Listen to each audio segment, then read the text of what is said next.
Zeon was born into a world where being weak doesn't just cost you your money, it costs you your life. Buried alive in the unforgiving sand, he reaches out in pure desperation, realizing just how cruel this reality truly is. A colossal, terrifying maw erupts from the earth to swallow him whole, proving his point in the most brutal way possible. But to understand how things got this bad, we have to look back a century, to the exact moment a blinding beam of light struck the earth. The mysterious energy didn't just hit the surface. It rapidly expanded, devouring absolutely every living creature in its path. Everything humanity had ever built was completely erased in a single, overwhelming flash of white. When the glow finally faded, the once vibrant blue planet had been reduced to nothing more than a massive barren desert grave. To survive this gritty, yellow-skied nightmare, the remaining scraps of humanity had absolutely no choice but to weld together colossal fortresses just to stay alive. Inside one of these massive convoys, our hero sits with his arms crossed, openly frustrated that whatever destroyed the world left so much human garbage behind. Before he can even finish his thought, a massive tattooed fist slams directly into his face out of nowhere. Flashing a mouthful of sharp teeth and a tongue piercing, the attacker mockingly claims his hand just slipped. Towering over him, the blonde thug sarcastically demands to know his victim's name so he can offer a proper apology. Glaring up at the giant with absolute defiance, he finally speaks up, revealing his name is Zeon. Cruel laughter erupts across the vehicle as the brute mocks Zeon for only having a first name, calling him a fatherless bastard. Zeon stays dead silent, his eyes darkening with cold fury as he reveals that every single piece of trash on this mind-bound bus shares one fatal flaw. Slapping a heavy arm around Zeon's shoulders, the blonde thug aggressively demands to know what crime landed him on this transport, since it's obvious nobody here is actually holding a pickaxe. Completely unfazed by the heavy arm weighing him down, our hero just lowers his gaze and coldly starts rattling off the brute's likely rap sheet, calculating whether it was assault, fraud, or theft that turned him into a fugitive. But instead of answering, our boy snaps his fist upward, delivering a brutal, bone-crunching strike straight to the bully's jaw. The sheer force of the blow sends the massive thug hurtling backward down the narrow aisle, leaving the rest of the passengers absolutely stunned. Rising slowly to his feet, Bro glares down at the crumpled giant and coldly offers to correct the man's wild guesses about his criminal record. With a dark, piercing stare, he makes it terrifyingly clear that he's on this bus for murder. That dark memory hits him instantly, pulling us back to the rain-slicked streets of Neo-Seoul, a dystopian nightmare where only the strong were even considered human. Standing over a lifeless, white-haired thief in a cluttered alleyway, our hero rationalized the kill, viewing the trespasser as nothing more than another piece of trash in the slums. Unfortunately, the dying thief's final sputtering threats revealed a fatal complication. The punk was the younger brother of a notoriously dangerous figure. Just hearing the name Lee Jae-ryong was enough to completely drain the color from Zeon's face. He knew that in this brutal hierarchy, awakeners weren't just powerful elites. They were literal gods walking among mortals, wielding terrifying elemental abilities. Deep despair settled into his eyes as he realized his simple act of self-defense had just provoked an untouchable deity. Driven by pure survival instinct, he had fled the city the moment the rumors started, desperately buying a one-way ticket to the deadly mines just to escape the Awakener's wrath. Jolted out of the grim flashback by a sudden voice, Zeon snaps his attention back to the present reality of the armored transport. Wiping a stream of blood from his nose, the blonde brute cracks his knuckles with a sinister grin, signaling that his little power nap on the floor is officially over. Staring down at his suddenly bleeding hand, Zeon barely has a second to process the impossible before a massive fist connects with his face. The sheer force of the strike launches our hero backward, sending him tumbling head over heels down the narrow aisle. Crashing hard against the metal floor, he lets out an agonized scream as the impact rattles every bone in his body. Looming over him, the blonde brute casually cracks his knuckles and taunts that they're both here for the same dark purpose. But Zeon just made a fatal mistake. Absolute terror grips our boy's face as the horrifying realization sets in. He fled to the ends of the earth to escape the awakened, only to be trapped in a metal box with one. Radiating a suffocating crimson aura, the giant proudly flexes his supernatural status to the terrified crowd, ready to deliver a brutal lesson. Before another blow can land, a violent bone-rattling jolt rips through the transport, throwing everyone completely off balance. Outside, the massive armored vehicle violently skids out of control, kicking up a massive cloud of dust as it crashes into the wasteland. Inside the chaotic cabin, a bleeding passenger furiously screams at the front, demanding to know what the driver is doing. But the man behind the wheel isn't responding to the outrage, sitting completely slumped over the controls and muttering under his breath. Marching up to demand answers, the angry survivor suddenly freezes in his tracks as he finally hears what the broken man is saying. Gazing blankly through the shattered windshield, the delirious driver repeats a chilling truth. this transport was never heading to the deadly mines. All the rage instantly drains from the passenger's face, replaced by pure unadulterated dread as the implications sink in. Tears stream down the driver's terrified face as he looks up into the abyss and chokes out their actual horrifying destination. Bursting from the earth with rows of razor-sharp teeth, a colossal nightmare-inducing sandworm swallows the entire bus whole. Trapped inside the beast's cavernous maw, the doomed passengers are violently tossed around like ragdolls in a storm of twisted metal. Plummeting into the dark abyss, our hero's life flashes before his eyes, and the memory hits him. A bitter realization that his existence has always been a repeating loop of misery. Back when he was just a starving kid in the alleys of Neo-Seoul, he learned that being crushed by awakened or swallowed by monsters was just the natural order of things. Even as the memory fades into the crushing reality of the monster's stomach, Zeon accepts the cruel rule of this world.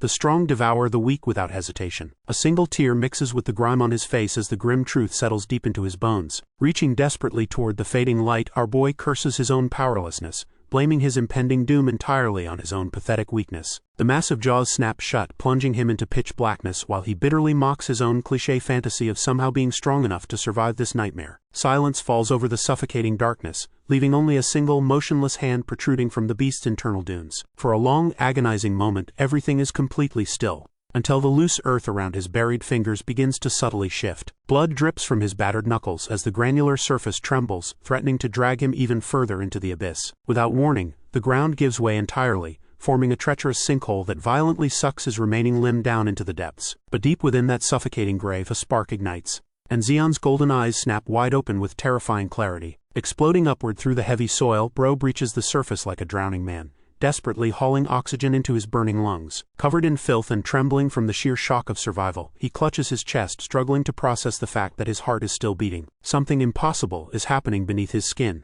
A blinding, mysterious energy surges through his very skeleton, rewriting his nervous system from the inside out. Suddenly, current condition of the world flashes in his mind. The first thing Zeon sees is a massive broken stone face half buried in the endless dunes. His golden eyes widen in absolute disbelief while his racing heartbeat drowns out the silence of the desert. Rising from the barren landscape is the rusted, shattered skeleton of the Eiffel Tower, a grim monument to a fallen civilization. Beyond it lies an entire metropolis swallowed by the earth, shadowed by a colossal dark obelisk piercing the dead sky. The sheer scale of the devastation reflects in our hero's trembling pupils. Colossal chunks of ancient architecture drift and crumble through a sickly golden atmosphere, defying gravity itself. Breath escapes his dirt-caked lips in ragged gasps, completely unable to articulate the nightmare unfolding before him. This isn't just a localized disaster. The entire planet has been fractured, ringed by a catastrophic halo of its own debris. Suddenly, a blinding flash of raw energy mirrors in his gaze, snapping him out of his paralyzed stupor. Channeling the mysterious power now coursing through his veins, Bro thrusts his hand forward and unleashes a devastating sandblaster. That torrential beam of force slams directly into a gargantuan subterranean worm that erupts from the wasteland to claim him. Foul dark blood splatters across the jagged rocks as our guy makes a silent ironclad vow to stay alive. Drenched in the monster's viscera, Zeon stares down at his own trembling hands, acknowledging the cursed reality of this sand-drowned planet. Standing tall amidst the relentless dust storms, he refuses to let this apocalyptic hellscape become his grave. With a fierce, unnatural glow igniting in his eyes, he makes it clear. He won't just survive this new world, he'll conquer it. Staring up at the colossal, gaping maw of the subterranean beast, Zeon screams his defiance into the wasteland. A sudden, rhythmic pulse echoes through his veins as raw energy crackles around his arms, every cell in his body responding to the threat. Clenching his glowing fist, our hero realizes this isn't just an adrenaline rush. It's a full-blown awakening of his latent power. But the monstrous worm doesn't care about his power-up, rearing its grotesque head as foul liquid drips from its jaws. With a deafening roar, the creature lunges straight down, aiming to crush the tiny human under its massive weight. Instead of running, Bro holds his ground right in the shadow of those razor-sharp teeth,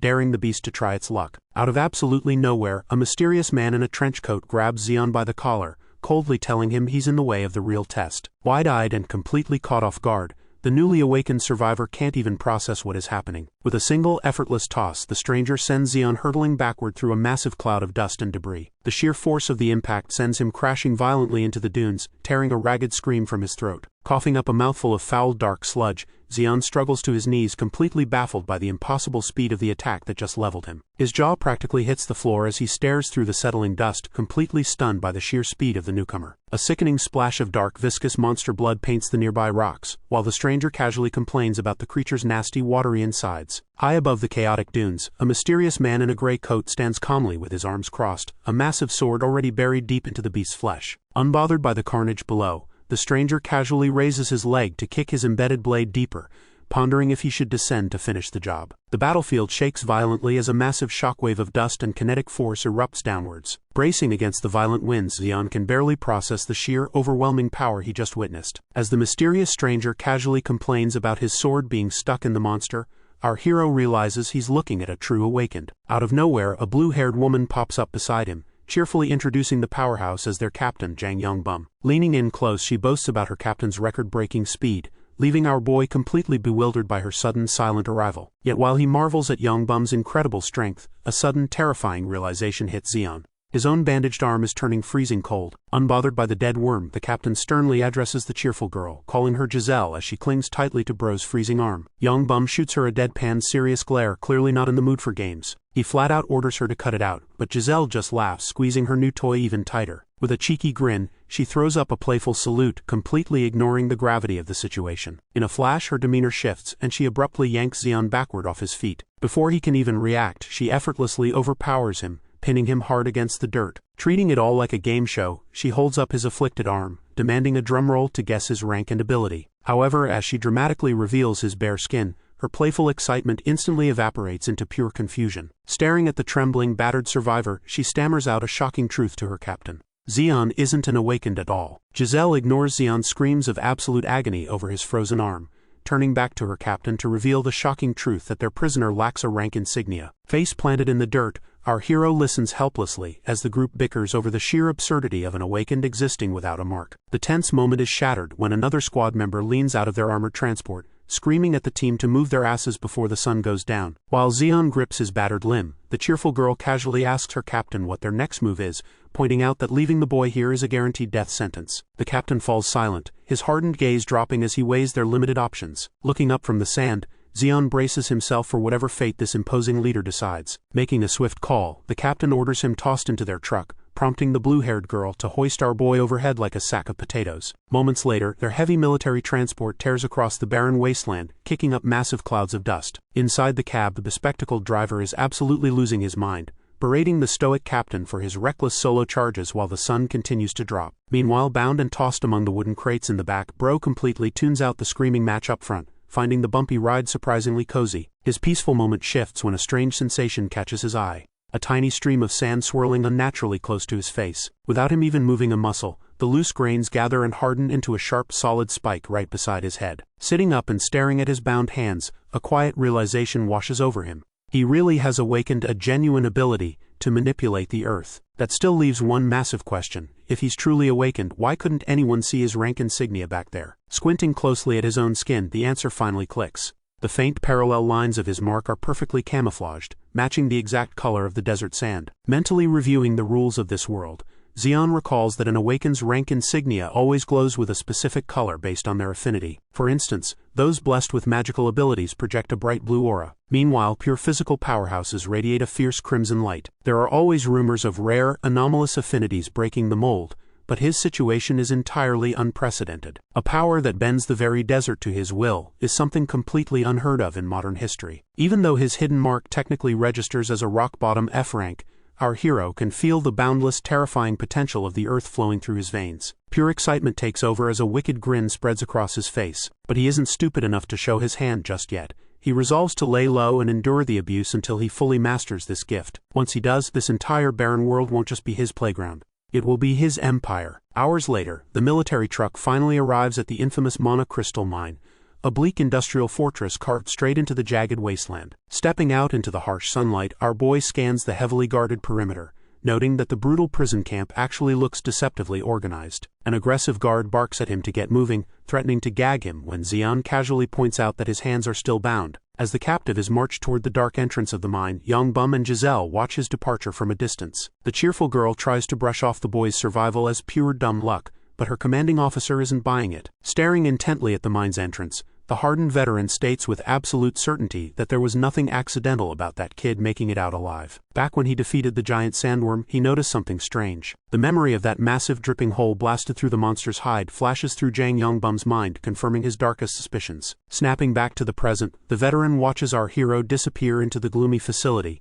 regretting not asking for a name but absolutely certain their paths will cross again. Stepping past the entrance, our boy finds himself in a completely different world. A sprawling, dimly lit underground settlement teeming with miners and merchants. The massive cavern echoes with the clatter of plates and loud laughter, revealing a fully functioning subterranean society. Our hero casually remarks on the lively atmosphere, earning him a gun to the face from an aggressive guard who barks at him to shut up and wait for the supervisor. But when the hothead actually turns his back to leave, Bro genuinely asks if he's just going to walk away, prompting another furious death threat. Pointing out the obvious security flaw, Zeon asks what happens if he tries something, only for the guard to laugh off the idea that a bound captive could pose any real danger. Muttering under his breath, Zeon decides to take advantage of the freedom to hunt down some food, until something catches his eye. Wandering over to a nearby street stall, he politely gets the attention of an elderly vendor busy grilling up some steaming meat skewers. Suddenly his golden eyes widen as he spots a piece of local decor. Plastered on the wall is a bright propaganda poster,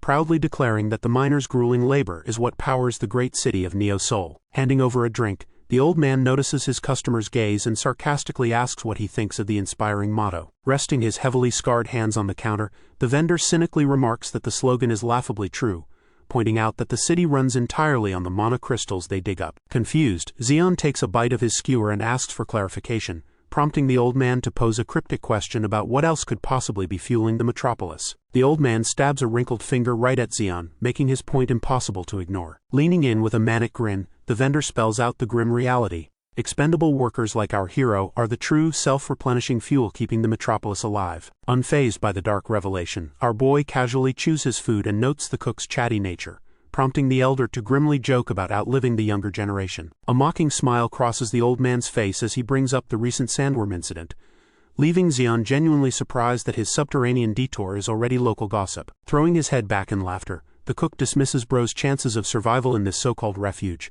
though the young man quickly clarifies he's only here for the cash. Calling his bluff with a wide grin, the cynical elder gestures over his shoulder, offering to show the newcomer a much harsher truth. He directs attention to a shadowy storage corner, where rows upon rows of identical unmarked cardboard boxes sit collecting dust. Staring at the mundane hoard, Zeon bluntly asks why anyone would collect such garbage, but the vendor's grim expression hints at a much darker origin for the stash. All humor drains from the old man's eyes as he reveals that these boxes are the final remains of past workers, and a preview of what awaits the new arrival. Painting a bleak picture of the past, the elder describes how every fresh arrival desperately clings to the surface, terrified of the lethal mana crystal tunnels below. In this grim visualization, he explains that the doomed laborers will pawn off every last possession, even their own bodies, just to buy another day away from the dark. But the stalling tactics always fail, as the vendor details how their meager funds inevitably slip through their fingers until nothing is left. Once the last gold coin drops, the vendor ruthlessly explains that these broken workers simply surrender to the abyss, convincing themselves it's easier to just let the ravenous mind swallow them whole. The old cook mutters that while great men might leave behind a legacy, the forgotten dregs of this pit only leave behind garbage. Challenging the young man directly, he taunts him about his inevitable demise, causing Zeon to grip his half-eaten skewer tight enough to snap the wood. Tossing the wooden stick onto the counter, Zeon demands the bill, only for the vendor to casually demand a staggering 10 sol. Outrage instantly replaces our boy's bravado as he screams at the cook, demanding to know if the cheap meat is laced with gold to justify such an absurd price. Flashing a wry, defiant grin, Zeon flat out admits his pockets are completely empty. Still ranting about being scammed as a rookie, Zeon remains completely oblivious to the shadowy figures closing in behind him. Gleaming blades and rusted cleavers slide out of the shadows, the metallic scraping signaling a deadly shift in the atmosphere. Glancing over his shoulder with a strained smirk, our hero stubbornly refuses to hand over a single coin. That false confidence shatters the moment he actually registers the wall of armed thugs blocking his only exit. Cold sweat beads on his forehead as the sheer, terrifying reality of his situation finally sets in. Leaning forward with a sinister grin, the elder points out the obvious. Nobody survives running an open stall in this hellhole without some serious muscle backing them up. Plunged into a metaphorical sea of glowing red eyes and readied blades, the young man finds himself completely trapped. Clasping his weathered hands together, the ruthless cook calmly asks his prey how he plans to survive this. Desperation takes over as Zeon slams his fist against the wooden counter, trying to regain control of the spiraling situation. Begging for a compromise, he frantically tries to talk the old man down, insisting there has to be another way to settle this ridiculous debt. With a chillingly generous smile, the vendor offers a sinister alternative, claiming he isn't completely heartless. Everything suddenly makes sense as the elder's gaze drops to the glowing blue monocrystal peeking out of his victim's pocket. Panic spikes through Zeon as he realizes the dangerous whispers about his hidden treasure have already reached the worst possible ears. Dropping his friendly facade, the vendor aggressively demands the stone, promising a hilariously fake fair price. Trying to bluff his way out, our hero stammers about the extreme lengths he went to protect his prize, even as the hulking enforcers step forward. That tough guy act vanishes the second a massive hand clamps over his skull, forcing him to pathetically beg for a line of credit. Unfortunately for him, the apron-wearing brute isn't accepting IOUs, ruthlessly slamming our hero's face straight into the counter with bone-rattling force. Screaming for his boss to let him permanently bury our boy, the blood-soaked goon's murderous rant is violently interrupted by a sickening thud and the sudden, echoing call of a sandblaster. Flesh and bone are instantly decimated as the goon's arm is cleanly severed from his torso, erupting in a horrific fountain of blood right above Bro's head. The sheer brutality of the amputation completely shatters the tension in the room, paralyzing the surrounding chefs and onlookers in wide-eyed horror as one poor soul is left holding the freshly detached limb. Rising to his feet with his arms still extended from the devastating blast, our hero watches coldly as the mutilated thug crashes backward in a fresh spray of crimson. Framed by the falling droplets of gore, this guy's face is completely swallowed by pitch-black shadows, leaving only a pair of glowing yellow eyes that radiate a truly monstrous malice. Shattering that blood-soaked nightmare in an instant, the scene violently snaps back to reality as a massive hand grips our boy's head, with the thug screaming at him to snap out of his daze and pay attention. Demanding to know if he was just dreaming, the confused thug gets nothing but a cold glare and a sharp curse from our hero, who is clearly pissed to be dragged back to this miserable reality. Right back at the vendor's counter, the glowing blue crystal is unceremoniously tossed onto the scarred wood. Snatching up the prize, the elder mocks the sheer desperation it took to keep this magic stone hidden. Tapping the gem with a skeptical eye, the old man begins his ruthless appraisal, clearly unimpressed by its meager size. Slamming his hands onto the scarred wood, Zeon furiously rejects the merchant's lowball offer of a mere 100 sol. The elder simply chuckles at the outburst, cruelly suggesting the boy should have peddled the gem as sandworm dung. Before our hero can argue further, a massive hand violently forces his face down into the counter. Gripping the edge of the table until his knuckles turn white, the young man swallows his pride, knowing this isn't the time to start a bloodbath. Lifting his bruised and bleeding face, Bro forces a chilling smile and demands his payment in full. Mocking his audacity, the old man agrees to the terms but drops a ruthless, thinly veiled threat to aware with pickpockets and robbers. Playing the generous host, the smirking merchant gestures toward a nearby pile of scrap, offering a free bonus for their first transaction. A mountain of discarded junk sits in the corner,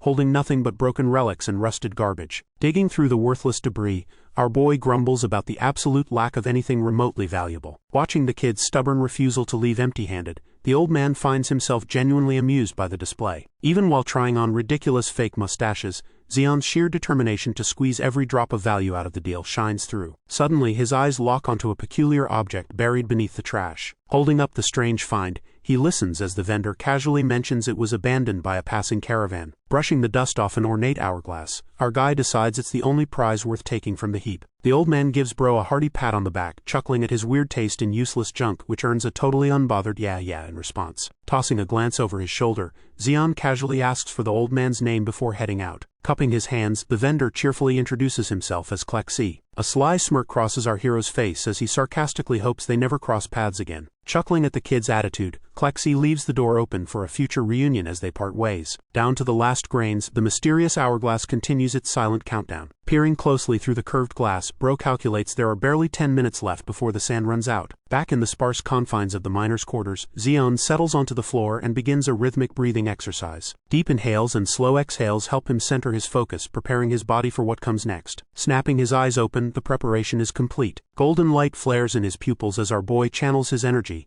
commanding the ancient relic to react. But the artifact remains completely lifeless, leaving his glowing reflection staring back in dead silence. Scratching his head in pure frustration, Zeon realizes the trinket has absolutely nothing to do with his recent awakening. Resting his chin on his hand, he tries to make sense of it, absolutely certain he has never laid eyes on the object before today. Yet despite its ordinary appearance, an undeniable instinct tells our guy that this specific item was left behind just for him. Staring into the distorted glass, he wrestles with a bizarre, conflicting sensation. A pull that feels both entirely alien and deeply familiar. Just then, without warning, the door violently flies open as a massive bearded brute storms into the room, screaming for the new arrival. The enraged intruder introduces himself as Park Manhwa, furiously demanding to know why our hero hasn't dragged himself down to the mines yet. Unfazed by the massive fist hurtling toward his face, Zeon calmly corrects the man's insults and points out that nobody actually gave him directions. Manhwa's brutal strike connects with overwhelming force, launching our boy backward through the air. Trembling with rage, the muscular overseer clenches his fist even tighter, completely unhinged by the kid's defiant attitude. Lunging forward, the brute delivers a crushing downward blow, violently ordering the rookie to keep his mouth shut. A merciless barrage of heavy stomps rains down on the defenseless teen as Manhwa screams about being disrespected by a mere novice. Through the relentless physical and verbal assault,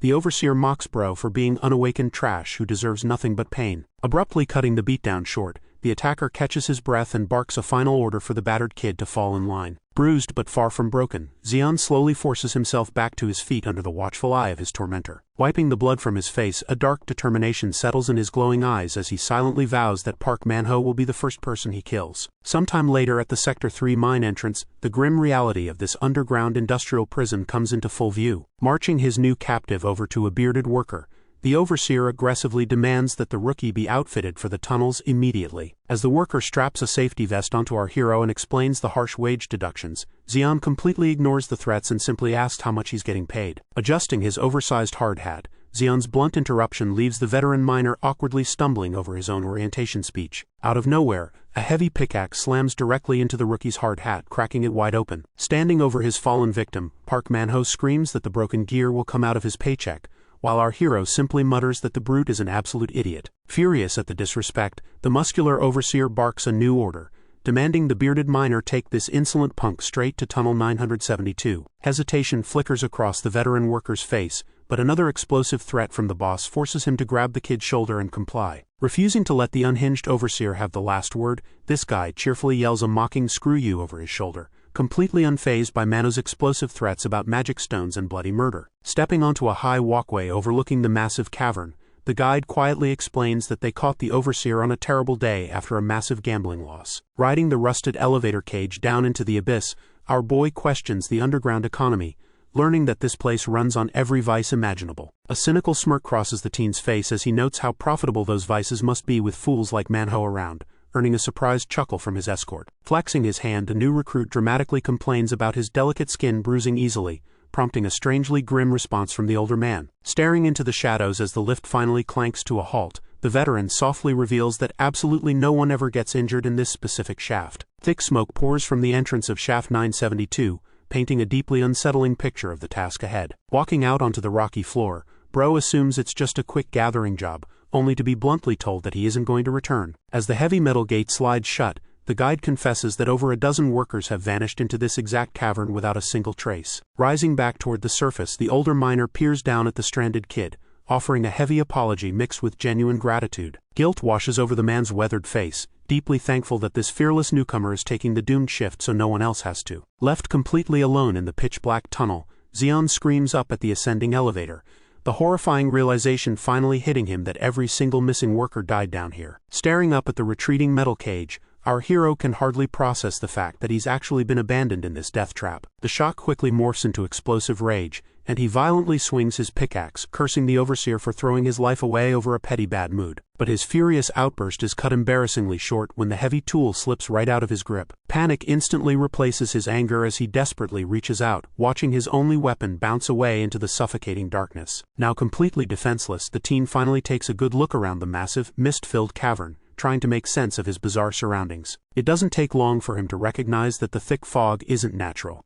It's pure, highly concentrated mana, something the ordinary miners wouldn't have even been able to sense. Covering his face as the pressure intensifies, Bro realizes that any normal human would have already suffered a fatal mana overload, leaving him to wonder what monstrous source is producing all this energy. Suddenly, something in the hazy distance catches his eye, snapping him out of his deep thoughts. Lying abandoned on the rocky floor is his missing pickaxe, bringing a brief wave of relief to the stranded kid. Stepping up to his recovered gear, he tries to stay optimistic, brushing off the fact that the handle is completely snapped in half. His brief moment of comfort vanishes in a split second when the ground beneath his boots completely gives way, plunging him backward into a swirling vortex of red mist. Pure terror widens his eyes as gravity violently yanks him into the abyss. Tumbling headfirst into the void, our boy screams out in horror, suddenly realizing that this isn't just a sinkhole. It's an active portal. With a final echoing thud, his dislodged hard hat plummets past the broken tool, leaving the silent cavern completely empty once again. Plunging deeper into the abyss, the only light left fades as he is swallowed by the dark. The terrifying descent forces his life to flash before his eyes,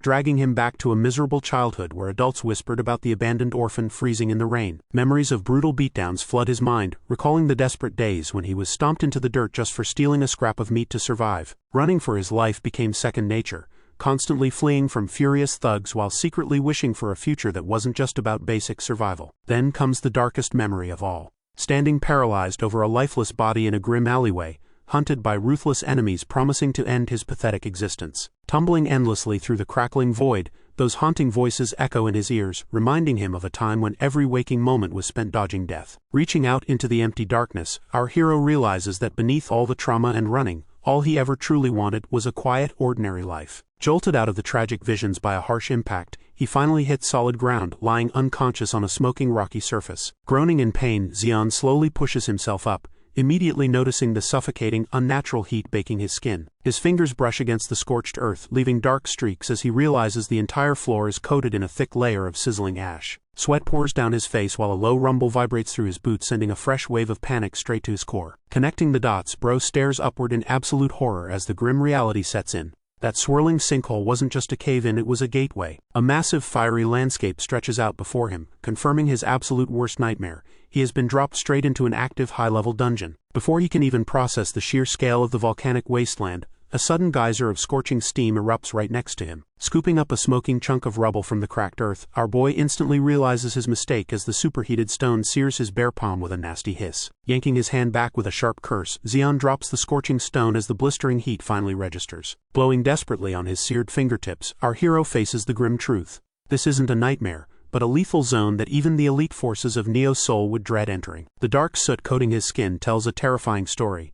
If he breathes in this superheated volcanic ash for much longer, his lungs will literally cook from the inside out. Wasting no time, Bro rips a thick strip of fabric straight from his own clothes. Securing the makeshift mask over his face, he quickly calculates his odds, reasoning that every deadly labyrinth has to have an exit hidden somewhere. His eyes lock onto the tallest, most menacing volcanic peak in the distance, instantly marking it as his only ticket out of this fiery hellscape. With the suffocating atmosphere already acting as a ticking clock, our boy knows he has to move right now before the local monsters catch his scent. Kicking off the scorched earth, Zeon launches into a full sprint, determined to carve the most direct path straight to that mountain. Vaulting over a bubbling pool of molten rock, he hypes himself up, refusing to let this inferno break his legendary stubbornness. Hitting the jagged ground on the other side, a brief wave of relief washes over him after sticking the dangerous landing, but the fragile crust beneath his boots suddenly shatters, instantly turning his moment of triumph into a lethal trap. Flailing wildly in the air, our hero screams out in pure panic as gravity drags him down. Plunging backward toward the glowing magma, it looks like his grand escape is about to end in a fiery grave. Miraculously catching a jagged ledge at the very last second, Bro hauls his trembling body upward while loudly declaring that he isn't terrified in the slightest. Collapsing face first onto the solid rock, Zeon just lies there gasping for air, completely drained but incredibly lucky to still be breathing. His fingers dig into the stone as pure fury takes over. Tipping his head back, Zeon screams a blood-curdling vow of revenge against Park Manhwa, promising the traitor is a dead man walking. But the scorching air forces him to choke back his wrath, realizing that losing his temper is only going to boil him alive faster. Forcing his breathing to steady, our hero makes a silent promise to claw his way out of this hellhole no matter the cost. Staring down the treacherous path ahead, he calculates the exact number of leaps required to cross the molten expanse. 4 perfectly executed jumps are all that stand between our boy and the end of this fiery gauntlet. Locking his mask into place, this guy crushes any lingering doubt, commanding his own body to stop thinking and just move. There is absolutely no way his story ends as ash in some forgotten underground labyrinth. Pushing off the crumbling rock, Zeon launches himself over the boiling magma with everything he has left. Out of nowhere, a colossal beast made of molten rock erupts from the depths, its massive jaws opening directly in his flight path. The creature's teeth slam shut with a deafening crunch, swallowing our boy whole before he even registers the ambush. Plunging back into the fiery depths, the titan leaves behind nothing but a massive splash of liquid fire. Deep beneath the surface, the rocky leviathan sinks into the glowing orange abyss. The giant monster continues to move forward, unaware of his surrounding. But just then, his eyes catches something above the hanging cliff. Zeon has actually survived. He managed to reach the other side and holds on with his power for his dear life. Gripping his vest, our hero connects the dots. His newfound ability to manipulate that very ash is the only reason he isn't a pile of cinders right now. But the relief is short-lived as his hands give out, sending him crashing onto the scorching rocky floor right next to the monster. Staring up at the cavernous ceiling, Bro realizes this dungeon's brutal environment is far deadlier than the actual monsters roaming it. Every breath fries his lungs, and his vision starts to blur as the suffocating heat threatens to drag him into unconsciousness. Lying face down in the dirt, he genuinely starts to wonder if this is where his journey ends. But just when it seems over, our hero's fingers dig violently into the scorching earth, crushing the dirt into a tight fist as pure defiance overrides the pain. Trembling with effort, Zeon pushes himself off the ground, refusing to accept such an unfair death when he hasn't even lived long enough to get a girlfriend. A heavy boot slams into the ash-covered floor, anchoring him back into the fight. With his eyes glowing fiercely, our boy summons a swirling vortex of dark ash, loudly declaring that the Grim Reaper will have to settle for a crocodile skin bag today. Above him, the colossal magma beast lets out an earth-shattering roar, ready to crush its stubborn prey once and for all. Meeting the monster's fury head-on, our hero unleashes a desperate battle cry of his own. Suddenly, a mysterious voice echoes through the cavern, praising his unique skills and making him freeze mid-attack in sheer confusion. Eyes wide with shock, Bro realizes this isn't the Grim Reaper talking to him. Someone else is actually down here. Plunging from the sky like a meteor, a white-haired swordsman drops directly toward the giant rock monster, completely changing the stakes of this battle. Looking up, Zeon instantly locks eyes with the grinning face of the eccentric old man. Plunging at terminal velocity,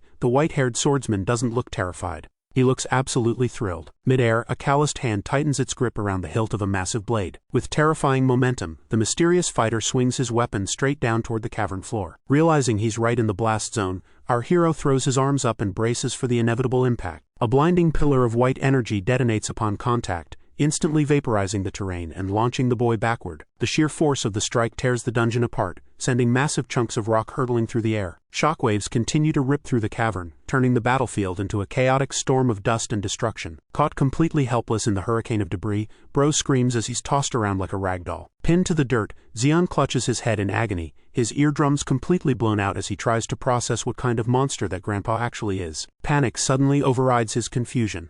If the shockwave was that devastating, what happened to the giant magma beast? He peers over the shattered ledge, and the sight below leaves him speechless. The colossal creature lies completely defeated at the swordsman's feet. His hand shakes uncontrollably against the stone as he realizes this isn't just some high-ranking awakened. This is a realm of strength that defies all logic. Bathed in the glow of falling embers, the veteran warrior radiates an aura of absolute, untouchable supremacy. Stepping forward through the blazing inferno, the white-haired powerhouse makes his next move. The heavy boot of the white-haired veteran slams into the cracked earth, demanding to know what he's looking at. Staring up through the swirling dust, our hero freezes as the imposing figure clarifies. He wants to know the kid's name. A chilling, predatory smile creeps across the old man's face as he gives a strict 3-second ultimatum. 3, the swordsman counts down, his massive, ornate blade looming ominously on his back. 2, he continues, the tension in the air thickening with every passing millisecond. Reflected in Zeon's wide, terrified eye, the countdown hits 1. Towering over the trembling boy with eyes glowing a sinister red, the monstrous warrior declares that time has officially run out. A wicked smirk stretches across the veteran's face as he slowly unsheathes a colossal blade, taunting his prey's absolute silence. His expression shifting to pure killing intent, he utters a single terrifying word: die. Desperate to survive, our boy throws his hands up and screams for his life, which finally convinces the swordsman he isn't dealing with a mute. Panting heavily, Bro shouts out his name at the top of his lungs, hoping it's enough to stop the blade. Without missing a beat, the old man mocks the name Zeon as stupid, leaving our hero internally fuming over the sheer audacity of this grandpa. Before this guy can even voice his complaints, the old man suddenly unleashes another devastating strike right next to Zeon. Clutching his ringing ears in agony, Zeon watches as the veteran stands unfazed in the chaos, calmly stating his name, Diadon. Completely baffled by the madness, Zeon demands to know what on earth Diadon thinks he's doing. Still reeling from the chaos, he snaps at the overpowered stranger for constantly insulting and threatening him. Our hero tries to play nice, thanking the old man for the rescue while asking what he did to deserve the hostility, only to get instantly shut down with another insult. Tuning out our boy's complaints entirely, Diadon crouches beside the glowing red rift and casually points out that Zeon just walked straight into a snare. The veteran breaks down the dungeon's mechanics, revealing that when a labyrinth becomes oversaturated with mana, it violently expels the excess energy by tearing open a new entrance. As dark snake-like tendrils of energy wrap around his memory of the event, Bro learns that this specific rift acts as a snare designed to drag living prey straight into the abyss. A sudden memory hits Zeon like a truck. The grinning face of Park Manhwa flashes in his mind as he finally realizes that bastard intentionally set him up to die. Snapping back to the present, our boy furiously demands the veteran stop calling him an idiot, completely missing the gravity of his situation. With a heavy sigh, Diadon reaches out and squishes Zeon's cheeks together, ordering the boy to focus his mana into his eyes so he can see the truth for himself. Golden energy flares to life within the boy's pupil as he struggles to comply, while the old warrior barks at him to push the purity of his power even higher. Guided by the veteran's strict instructions, our hero shifts his perception, learning to look past the physical world and truly feel the ambient energy around him. In an instant, the barren reflection in his eye twists into something entirely different. A horrifying, fleshy monstrosity lurking right in front of them. Gripping the terrified boy's head to keep him from looking away, Zeon calmly notes that his impromptu student has finally opened his eyes to the real danger. Looming over them is a colossal skeletal beast radiating a fiery aura, a stealth predator that devours oblivious prey before they even know they are being hunted. Cold sweat breaks out across Zeon's skin as he realizes this massive nightmare was standing right on top of him, completely undetected by his basic senses. Realizing he owes his life to this grumpy grandpa, Zeon watches in absolute awe as Zeon unleashes a towering vertical beam of light that cleaves the earth and the monster in half. Staring ahead, Zeon finally processes the sheer magnitude of what just happened, realizing this grumpy veteran has now pulled him from the jaws of death twice. A profound sense of awe washes over our boy as he gazes at the old warrior, completely baffled by the unfathomable depths of the man's power. Unable to hold back his burning curiosity, the kid demands to know the true identity of his savior, only to get immediately chewed out by the annoyed swordsman for forgetting his name. Frustration boils over as our hero clarifies he means the absurd level of strength on display, desperately pleading to understand what kind of hellish landscape they've been dragged into. Looking out over the desolate wasteland, Zeon casually reveals that they are deep inside a dungeon. And more importantly, he considers this nightmare zone his personal hunting territory. Flashing a wild, intense grin over his shoulder, the veteran challenges his impromptu student to use his newly awakened vision to uncover the truth. Gripping the intricate hilt of his sword, the veteran barks out a single ominous command, "Crayon," and instantly triggers a catastrophic chain reaction. Just then, the ground violently ruptures as a colossal spike-covered monolith erupts from the earth, radiating a terrifying fiery energy that engulfs the battlefield. Caught completely off guard by the deafening shockwave, Bro clamps his hands over his ears, his face twisting in pure agony from the overwhelming pressure. Peering upward through the chaos, his confusion rapidly morphs into sheer terror as he tries to comprehend the veteran's insane strategy. High above, the sky suddenly ignites as a massive swarm of blazing monstrous birds descends, leaving the kid screaming in absolute horror. Surrounded by a deadly rain of fiery embers, Zeon freezes as Zeon's booming voice cuts through the roaring flames. Tightening his hold on his greatsword, the ruthless mentor barks out his final lesson for the day, ordering the boy to fight for his own life if he wants to prove his worth. Cursing the crazy old man under his breath, our guy desperately throws himself backward to dodge a massive red-eyed avian predator diving straight for his throat. Gritting his teeth against the blistering heat, Zeon realizes he's in serious trouble as the blazing flock swarms him with terrifying, inescapable speed. Barely keeping his head attached to his shoulders, Zeon ducks under a blinding streak of light that tears through the air. Dancing backward, his boots scrape the scorched earth as another lethal strike grazes his legs. Panting heavily, our hero curses the slippery monsters, realizing he can't outrun their blinding speed. And worse, they are deliberately targeting his left side. Clicking his tongue in annoyance, he raises his arm and the volcanic ash started to wrap around to brace for the next wave. High above, the demonic avian predators fold their wings and plummet straight toward him like living missiles. The impact is devastating, slamming into Bro's chest and sending him skidding violently across the battlefield. Shielding his battered face, he desperately admits that his normal vision is completely useless against this kind of velocity. Panic sets in as the grim reality washes over him. If he doesn't figure out a counterattack right now, he is going to die on this dirt. Glancing over at the veteran warrior, Zeon refuses to go out like a pathetic weakling after already being saved twice. Suddenly, a booming voice shatters his internal spiral, demanding to know why he isn't responding. Zeon scoffs at the kid's silence, completely unaware that the earlier shockwave has left our boy's eardrums ringing so hard he can barely hear a word. Staring down at the blood-soaked ground, he forces his mind to work, desperately searching for a method to track an invisible enemy. A relentless swarm of fiery black birds dive bombs our hero, forcing him into a frantic scramble for survival and to thinking about what he can do. Crossing his lacerated arms to absorb the brutal impacts, Zeon remembers the insult from Old Man a while ago, but he also remembers the instructions. Shutting his eyes against the pain, Zeon follows the strict command to channel pure concentrated mana directly into his vision. A brilliant golden light erupts from Zeon's eye, as he finally grasps the veteran's command to perceive the world entirely through mana. Tearing through the sky, a blazing black avian locks onto its target and initiates a lethal high-speed dive.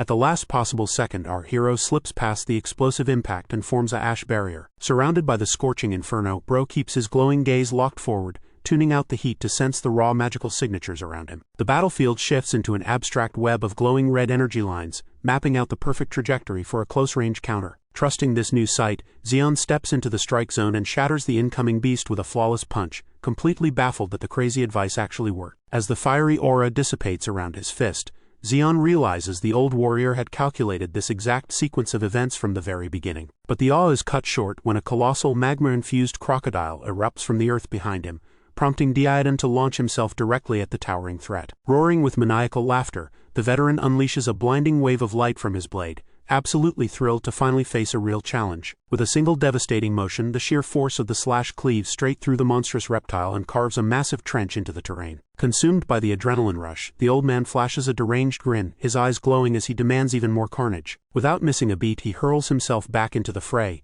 daring the towering behemoth to push him to his absolute limits. One final, earth-shattering swing connects, obliterating the creature's rocky exterior and reducing the giant threat to flying debris. Surveying the crumbling remains, the bloodthirsty mentor sighs in pure disappointment at how quickly the monster folded. Lowering his weapon, Diadon glares down with terrifying intensity, proving exactly why he exists on a completely different level. Standing amidst the ruined landscape, the old veteran throws his head back and loudly complains that the dungeon's pathetic inhabitants barely served as a warm-up. Covered in scratches and blood, our boy can only stare up in pure disbelief, actually finding himself pitying the slaughtered beasts. Taking in the sheer scale of the massacre scattered across the scorched earth, Zeon is left completely speechless by the veteran's monstrous strength. A fragile smile finally breaks across his bruised face, desperately hoping that the worst of the danger has finally passed. But that brief moment of peace shatters instantly when a deep rumble shakes the ground, wiping the relief right off our hero's face. Without warning, a massive eruption of fire and jagged debris violently tears through the battlefield. The sheer concussive force of the blast sends the young hunter flying backward, his teeth gritted against the agonizing impact. Hitting the dirt hard, Bro struggles onto his hands and knees, violently hacking up dust as he tries to catch his breath. Looking up through the haze, he finds Diadon standing completely unfazed,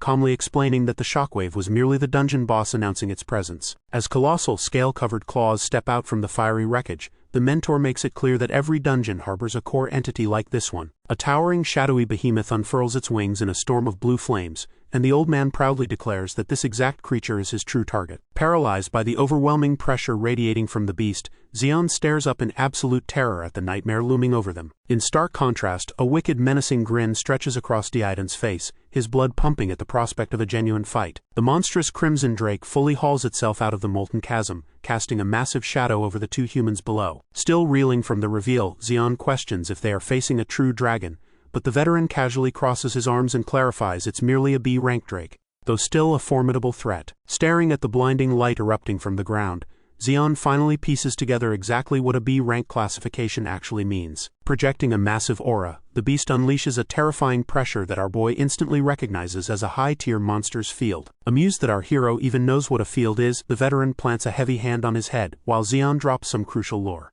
Any beast B rank or higher actually develops unique human-like traits. With the colossal drake charging up a sinister blue energy right in front of them, the crash course continues. These monsters are classed exactly like awakened humans, meaning a red aura signifies a pure close-quarters brawler. As a massive block of solid ice suddenly materializes over the scorching terrain, the horrifying reality of a blue field clicks into place. In a terrifying display of power, the behemoth unleashes a catastrophic torrent of freezing energy right over their heads, instantly transforming the fiery chasm into a towering glacier. Clutching his head in absolute panic, our hero screams out in terror at the sheer, overpowered absurdity of a magic-wielding dragon. But Diadon doesn't even flinch. He launches himself straight into the sky, swinging a colossal red energy blade right at the beast's throat. Jaw practically hitting the floor, Bro watches a mountain-sized chunk of ice get cleanly severed in half by the old man's strike. A cold sweat breaks out across the young hunter's face as he realizes every single survival tactic he ever learned is completely useless here. Watching the drake charge a devastating blast point blank,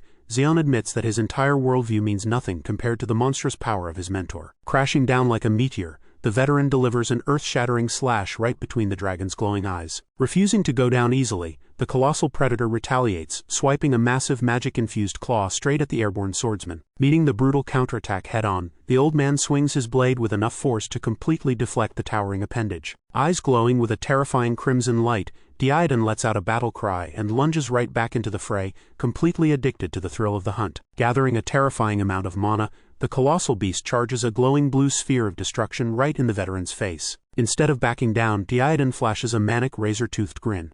He's absolutely loving this. Surging forward, the old swordsman leaps directly into the beast's jaws, detonating a blinding burst of white energy before the blast can fire. Cackling like an absolute madman, the bloodthirsty hunter mocks the towering drake, asking if that little love tap stung. Tightening his iron grip on the colossal hilt, he promises to personally cure the monster of its misery. With a devastating swing, a maelstrom of red and black aura completely engulfs the predator, as the veteran declares today its official memorial. Down on the ground, our boy is having a complete meltdown, screaming through tears that he's the one about to end up in a coffin. Sprinting for his life, Zeon begs the two apocalyptic titans to just sit down and talk things out like civilized beings. But diplomacy is instantly off the table as a monstrous shockwave erupts from their clash, violently launching this guy backward like a helpless ragdoll. To protect himself, Zeon creates a wall from the volcanic ash, taking the impact head-on. Digging his boots desperately into the cracked earth, he realizes that just standing near this fight is enough to tear a normal person apart. Gritting his teeth against the flying shrapnel, our hero cowers behind a wall, praying he survives the collateral damage. Completely oblivious to his student's suffering, Diadon is having the time of his life,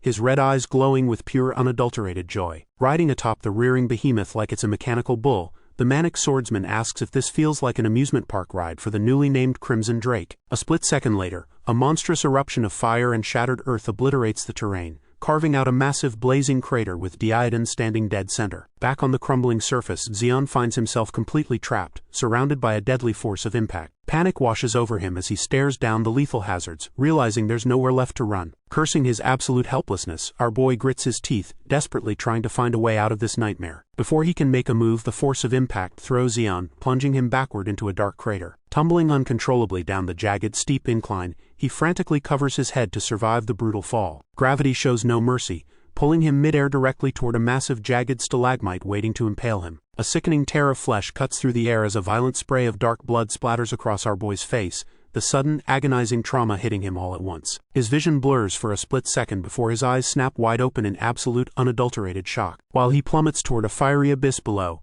a catastrophic clash of titans rages on in the sky above. Laughing off the danger, Diadon flashes a manic grin, screaming at the Crimson Drake to show him some real power. Casually standing atop the beast's skull, the veteran forces its snout into the dirt, mocking the dungeon boss for bowing so easily. Pushed to its absolute limit, the furious predator opens its massive jaws, charging a crackling orb of blinding white energy. Instead of dodging, the old master just smirks, openly praising the monster for finally acting like a proper threat. With a deafening roar, the colossal dragon unleashes a concentrated, devastating beam of pure destruction. The sheer force of the blast triggers a monumental explosion, completely engulfing the battlefield in a blinding flash of white. As the blinding light fades, the colossal beast exhales a thick plume of smoke, convinced its devastating attack wiped out the threat. But a chilling voice echoes from the sky above, shattering the monster's short-lived victory. Tearing through the clouds, a gargantuan translucent blade wrapped in crimson lightning plummets straight into the creature. Caught completely off guard, the massive predator can only widen its jaws in sheer, unadulterated panic. Diadon stands triumphantly atop the beast's snout,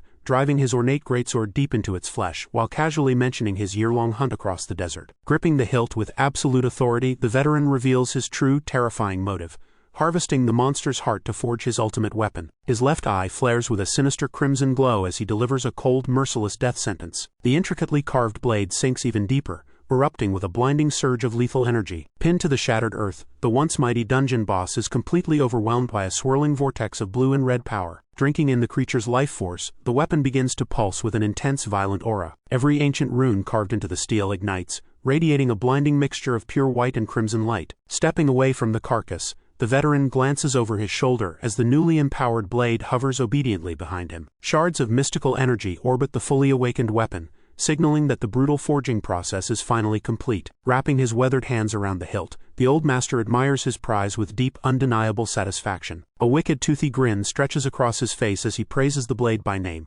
reveling in the monstrous power he just unlocked. From the edge of the shattered battlefield, the veteran's moment of glory is abruptly cut short when a snarky voice calls out, mocking him for talking to a sword. Peeking over a rocky ledge, our battered hero admits the old man is insanely strong for taking down the Drake, while the master just chuckles, genuinely surprised the kid is still breathing. Resting his chin on his bruised arms, the boy sighs, confessing that he barely made it out of that chaos alive. Back when Zeon is about to get boiled into the molten lava, a sharp sting grazes his cheek and sheer panic instantly washes over his face. Clutching his head in terror, he realizes he's dropped right into another deadly trap. But at the death door, our boy was not ready to give up. Just then he activate his ability. Suddenly he form a solid rock step from the volcanic ash. Somehow he hits the dirt in one piece, gasping for air and praising his own ridiculous survival skills. Looking back at the grinning master, our boy realizes that dodging all those insane shockwaves actually leveled up his reflexes.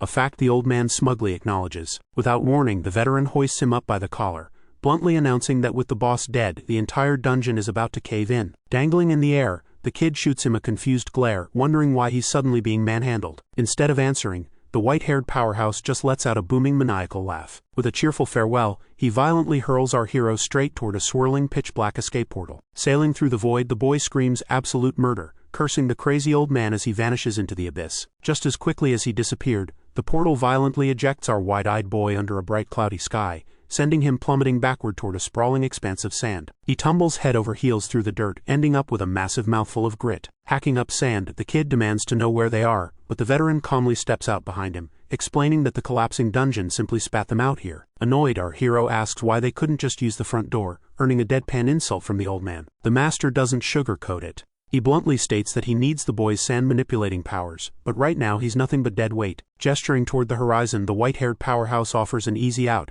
head straight to Neo Soul and return to a normal life. Alternatively, he flashes a mocking smirk and suggests the kid tag along to become a slightly stronger idiot. Bro sits in the dirt completely bewildered, stammering out a question about how long this supposed training trip will take. Staring off into the distance, the veteran admits he has no idea. It could be months, years, or even decades before the journey ends. That terrifying timeline leaves the young man completely stunned as the pressure suddenly ramps up. Turning around, the old man presents the ultimate gamble: a safe, boring existence, or a path with a 99% mortality rate. Their eyes lock in a tense standoff, and the master demands a final answer right this second. Kneeling in the dirt, Zeon lets out a manic grin as the sheer absurdity of the offer finally sinks in. Pointing a trembling finger at the veteran, our boy demands to know if the master has completely lost his mind. He lays out the ridiculous terms: abandoning a safe bed and shade just to march into a scorching wasteland alongside a madman. Unfazed by the outburst, Zeon stares right back and coldly confirms those are the exact conditions. Turning his head to spit in the sand, the young man acts like he's completely done with this conversation. But instead of walking away,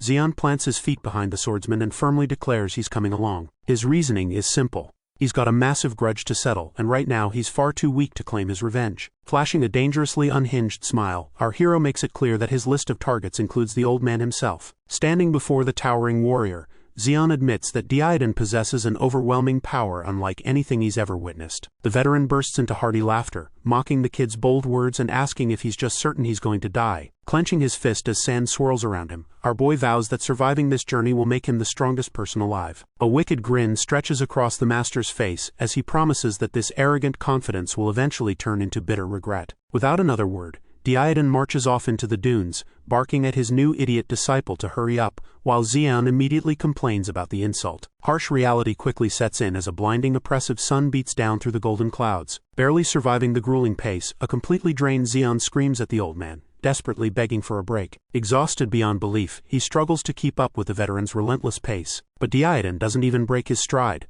leaving the kid to suffer in the dust. Frustration finally boils over, and our boy screams at the veteran, demanding to know why he's acting like a moody teenager with these silent treatments. The heat is absolutely suffocating, with temperatures easily pushing 50 degrees. Every step feels like sinking into quicksand, and the exhausted teen knows that dehydration or heatstroke is practically guaranteed at this rate. Stopping in his tracks, Zeon finally speaks up, bluntly calling his new disciple a complete fool who can't even tap into a fraction of his own strength. Highlighting the glaring irony, the master points out that our hero has the power to manipulate sand, yet he's pathetically struggling to walk across a desert. Clutching his head, Bro fires back defensively, reminding the old man that he literally just awakened his abilities days ago. Zeon shoots him a cold, unforgiving glare, completely unfazed by the excuse. Desperate to justify his weakness, the rookie insists that he's nothing more than a lowly F rank, nowhere near the master's level. That strikes a nerve, and the swordsman violently yanks Zeon by the collar, roaring that a person's rank means absolutely nothing. Getting right in his face,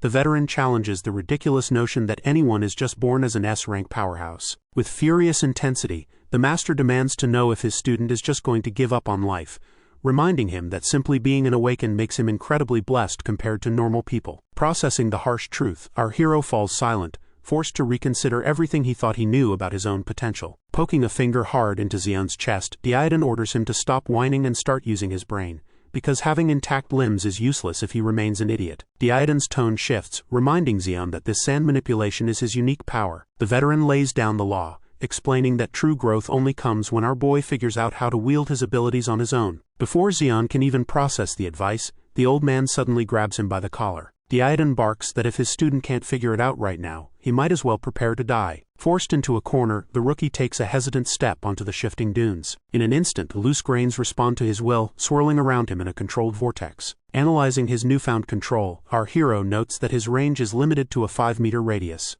Not great, but workable. His main problem is the terrain itself, as sinking into the deep dunes drains his stamina far too quickly. A light bulb goes off in his head, and he focuses his energy to compress the loose grains into a solid surface beneath his boots. Thrilled by his own genius, the teen practically skips across the desert, finally enjoying a comfortable stroll. But the victory is short-lived, as he quickly realizes this method is burning through his mana reserves way too fast. Refusing to give up, Bro shifts tactics, channeling his energy directly into his legs to make trudging through the wasteland easier. Standing quietly, the swordsman listens as his disciple endlessly mutters to himself, tweaking his technique through pure trial and error. Even when the kid comically faceplants into the dirt, Diadon can't help but respect his relentless persistence. Evaluating Zeon's progress, Diadon silently concludes that while the boy's official badge might say F rank, his actual mana control easily puts him in the E or D tier. Finally nailing the technique, Zeon stands firm on the shifting dunes, his boots glowing with concentrated mana as he shouts in pure triumph. Sprinting over to his master, the rookie eagerly explains how he localized his energy just to the soles of his boots to make traversing the wasteland a total breeze. Letting the success go straight to his head, our boy sticks his tongue out and starts relentlessly taunting the veteran swordsman about his lack of sand walking skills. That cockiness earns him an immediate skull-rattling punch right to the top of his dome. Standing over the flattened teen, Diadon sighs in absolute annoyance, scolding him for wasting precious stamina on stupid jokes when survival is on the line. But when the kid doesn't twitch,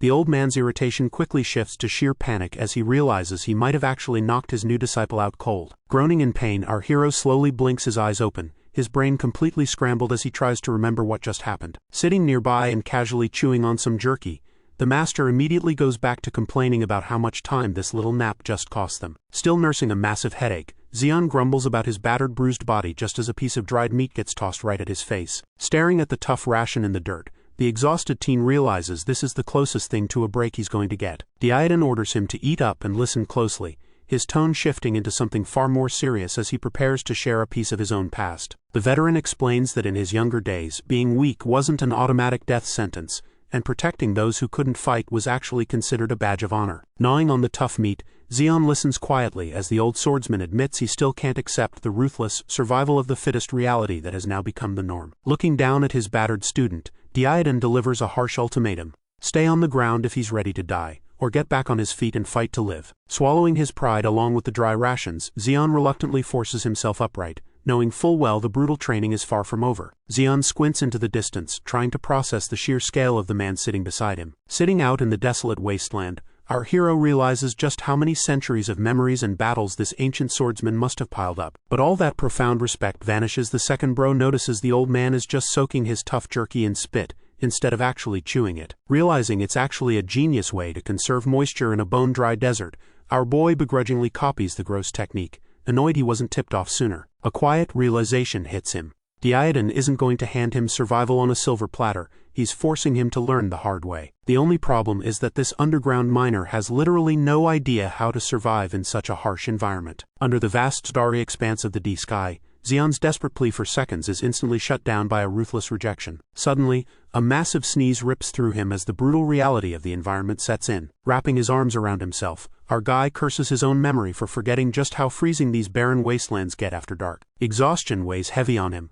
mostly because he spent the entire night wide awake listening to this absolute lunatic having a full-blown conversation with his giant sword. Parched beyond belief, Zeon's complaints die in his throat when he spots the master casually wringing fresh water out of a twisted rag straight into his mouth. Pure frustration boils over as our hero glares daggers at the old man, furious that Diadon is hoarding the only hydration without sharing the secret. Finally connecting the dots that the master used his spread-out cloak to catch morning dew, Bro resorts to desperately licking his own damp sleeves for a single drop of moisture. Swearing silent vengeance and promising to pay the geezer back once he levels up, his internal monologue is abruptly cut short by Diadon calling him out. Furious at the insult, Zeon snaps back, but Diadon completely ignores the outburst, his expression turning dead serious as he asks if his student can sense the approaching threat. Zeon freezes, completely baffled by Diadon's sudden warning. But then the ground beneath his boots starts to tremble. A cold sweat breaks out as he realizes the tremors aren't coming from just one direction. Out of the darkness, dozens of glowing red eyes surround them, cutting off every possible escape route. Diadon casually identifies the beasts as great horned hyenas,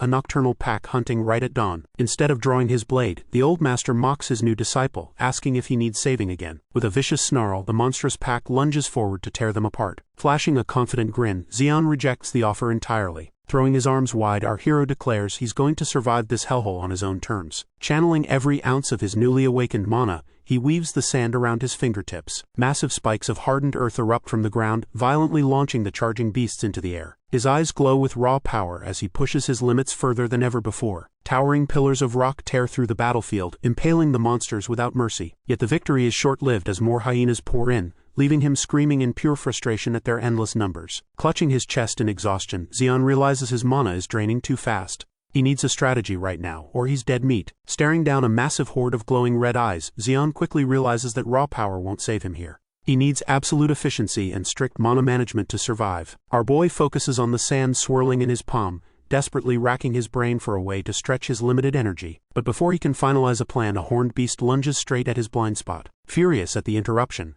our hero slams his fist into the monster's face, screaming at the cowardly mutt for breaking his concentration. Glancing down at his arm, Bro winces at a fresh puncture wound left by the beast's teeth, muttering about the new hole in his flesh. Watching the dark blood drip from the injury, a sudden twisted epiphany hits him. The rest of the pack refuses to give him breathing room, charging forward in a terrifying wave of claws and fangs. Standing perfectly still against the overwhelming tide of monsters, Zeon doesn't even flinch. His strategy finally clicks into place. He doesn't need to completely obliterate his enemies, he just needs to punch a single hole through them. Flashing a sinister grin, Zeon unleashes a barrage of concentrated sand spikes from his fingertips, effortlessly impaling multiple hyenas at once. Throwing his head back in manic laughter, our boy revels in the brutal efficiency of his new technique. Realizing a pierced brain is just as dead as an exploded one. Surrounded by the remaining beasts, he anchors his focus, fully understanding that wasting mana in a battle is a guaranteed death sentence. Tearing through the leaping monsters with surgical precision, Zeon maximizes his lethality while keeping his energy costs at rock bottom. Just as he thinks he's mastered the art of efficiency,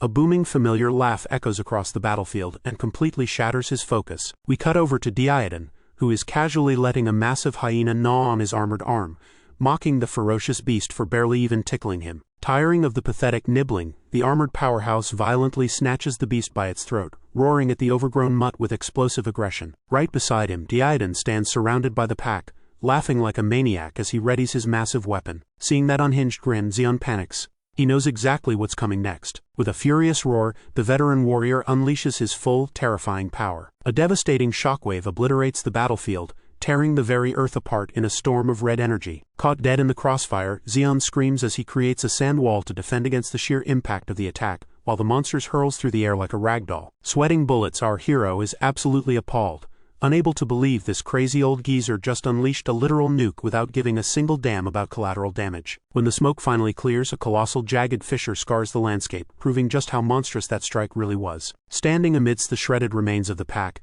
an onlooker can barely comprehend how anyone could pull off that level of destruction without even activating a skill. Realizing he needs to lay low before he gets himself killed, the young man tries to hide, only to freeze when a vicious bark echoes right behind him. Meanwhile, the old man casually takes a seat right on top of the struggling alpha female, annoyed that the pack leader is making such a pathetic fuss. Suddenly, the victory lap is cut short when an enormous crackling energy looms over him, radiating pure hostility. For the first time, the veteran breaks a sweat. Realizing this new monstrosity is projecting a force field, marking it as a deadly B-rank threat or higher. Dwarfed by the colossal wolf beast and its blinding white lightning, the old warrior suddenly finds himself staring down an overwhelming force. Desperate, Zeon screams out a warning to Diadon, terrified that this might actually be the end. Diadon doesn't even flinch as the beast's raw lightning crackles straight into his bare hand. Zeon just stands there, his brain completely short-circuiting at the impossible sight. The old swordsman actually sits down, treating a lethal energy blast like a deep tissue massage. But the relaxation ends fast.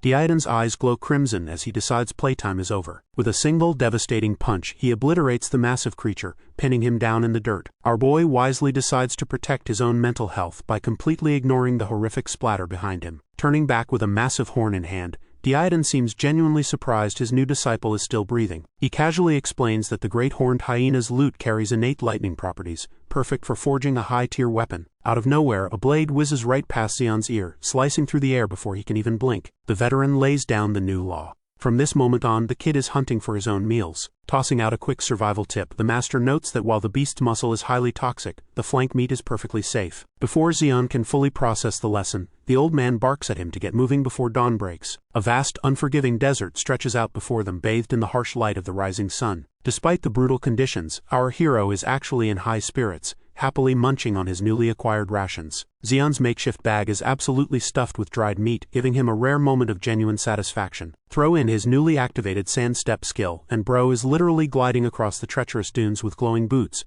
making this brutal trek feel like an absolute breeze. Feeling pretty good about himself, our boy can't resist poking fun at Diadon, teasing the old master about his age. Annoyed, Diadon unleashes a swift punch to shut him up, but this guy effortlessly slips past the strike, sticking his tongue out and loudly bragging about his flawless evasion. But that overconfidence is short-lived, and Zeon quickly finds himself face-planted in the dirt while Diadon grumbles about his inflated ego. Spitting out a mouthful of grit, our hero whines about his punishment, reminding the old man that they're both dying of thirst out here. Suddenly, Zeon stops mid-complaint, his enhanced senses picking up a faint trace of moisture in the dry air. Zeon thinks his mind is playing tricks on him, until he notices Diadon staring intently in the exact same direction. Scrambling up the nearest dune, the two of them gaze toward the glowing horizon, hoping against hope that the rumors are true. Just beyond the ridge, the harsh desert landscape begins to shift. Cresting the peak, both master and student freeze as they take in the sight below. Zeon's face lights up with pure, unadulterated joy.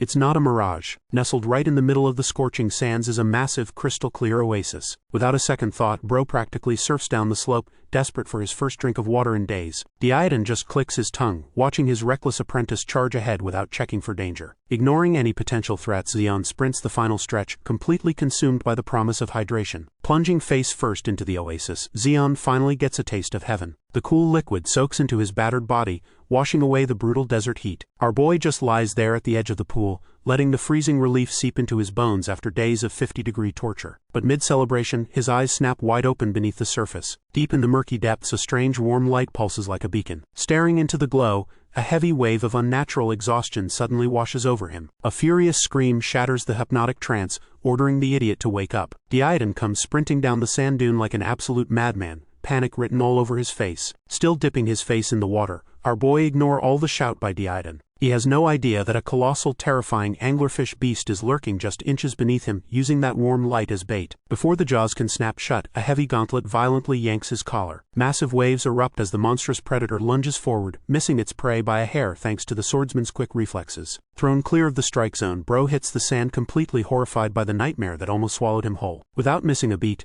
Diadon launches himself straight at the towering beast, drawing his massive blade midair. Diadon locks both hands tightly around the hilt, ready to carve this oversized fish into pieces. Diadon unleashes a devastating strike, obliterating the illusion and the beast in one fell swoop. Completely drenched, Zeon can only stare in absolute awe at the sheer scale of the swordsman's power. As the dust settles and a rainbow arcs through the artificial rain, the terrifying truth of the oasis is laid bare. The old master casually explains that the creature is a Sand Mage, a predator that uses a mirage to lure unsuspecting prey straight into its jaws. But the impromptu lesson takes a sudden dark turn as Diadon glares down at his student. Without warning, he delivers a brutal right hook, sending our boy crashing into the dirt. Holding his bruised cheek, Zeon is forced to endure a blistering lecture about forgetting his training. The swordsman makes it painfully clear. Relying on a tiny bit of adaptability in this hellscape is a guaranteed death sentence. Thoroughly chastised, the kid lowers his head in submission, prompting a heavy, exhausted sigh from his mentor. Turning away from the pathetic display, Diadon orders Zeon to get to work and skin the massive carcass. He details how a C-rank Sand Mage's belly is incredibly soft and elastic,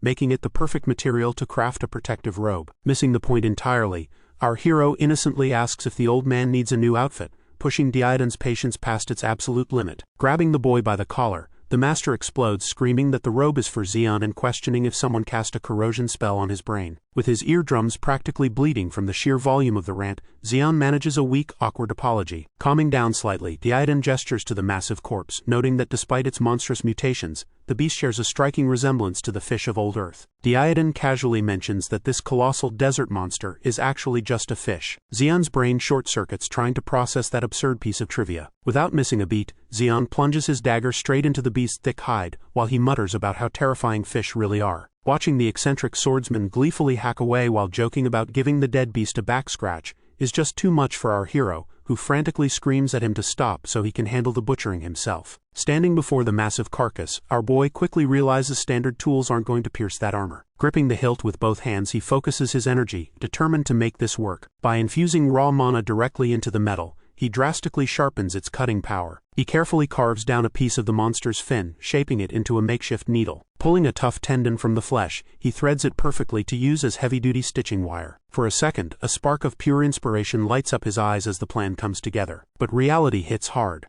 His first attempt is an absolute disaster, leaving Zeon highly amused by the ruined garbage. Refusing to give up, Zeon grinds his teeth and dives right back into the pile of materials for another try. Hours pass under the bleak, cloudy sky of the dungeon. Finally, after relentless trial and error, our hero hoists up a perfectly stitched heavy-duty dark cloak. Zeon proudly admires his handiwork, joking about opening his own boutique. Completely oblivious to the massive, dripping chunk of flesh Zeon is hauling over. Startled by a sudden bark from the old man, Bro practically jumps out of his skin, fiercely clutching his prized creation and screaming that he won't let anyone take it. The eccentric swordsman shoves a massive, dripping chunk of flesh toward our hero, ordering him to eat it without question. Disgust washes over Zeon's face as Zeon explains that this grotesque mass is a sandworm gallbladder, a rare medicine that must be consumed entirely. Flashing a menacing smile and a quick throat-slitting gesture, the old master gives him a simple ultimatum: eat the entire thing or die right here. Grumbling internally, our boy begrudgingly reaches out to take the heavy, foul-smelling organ from his terrifying mentor. A heavy gulp echoes in the quiet cavern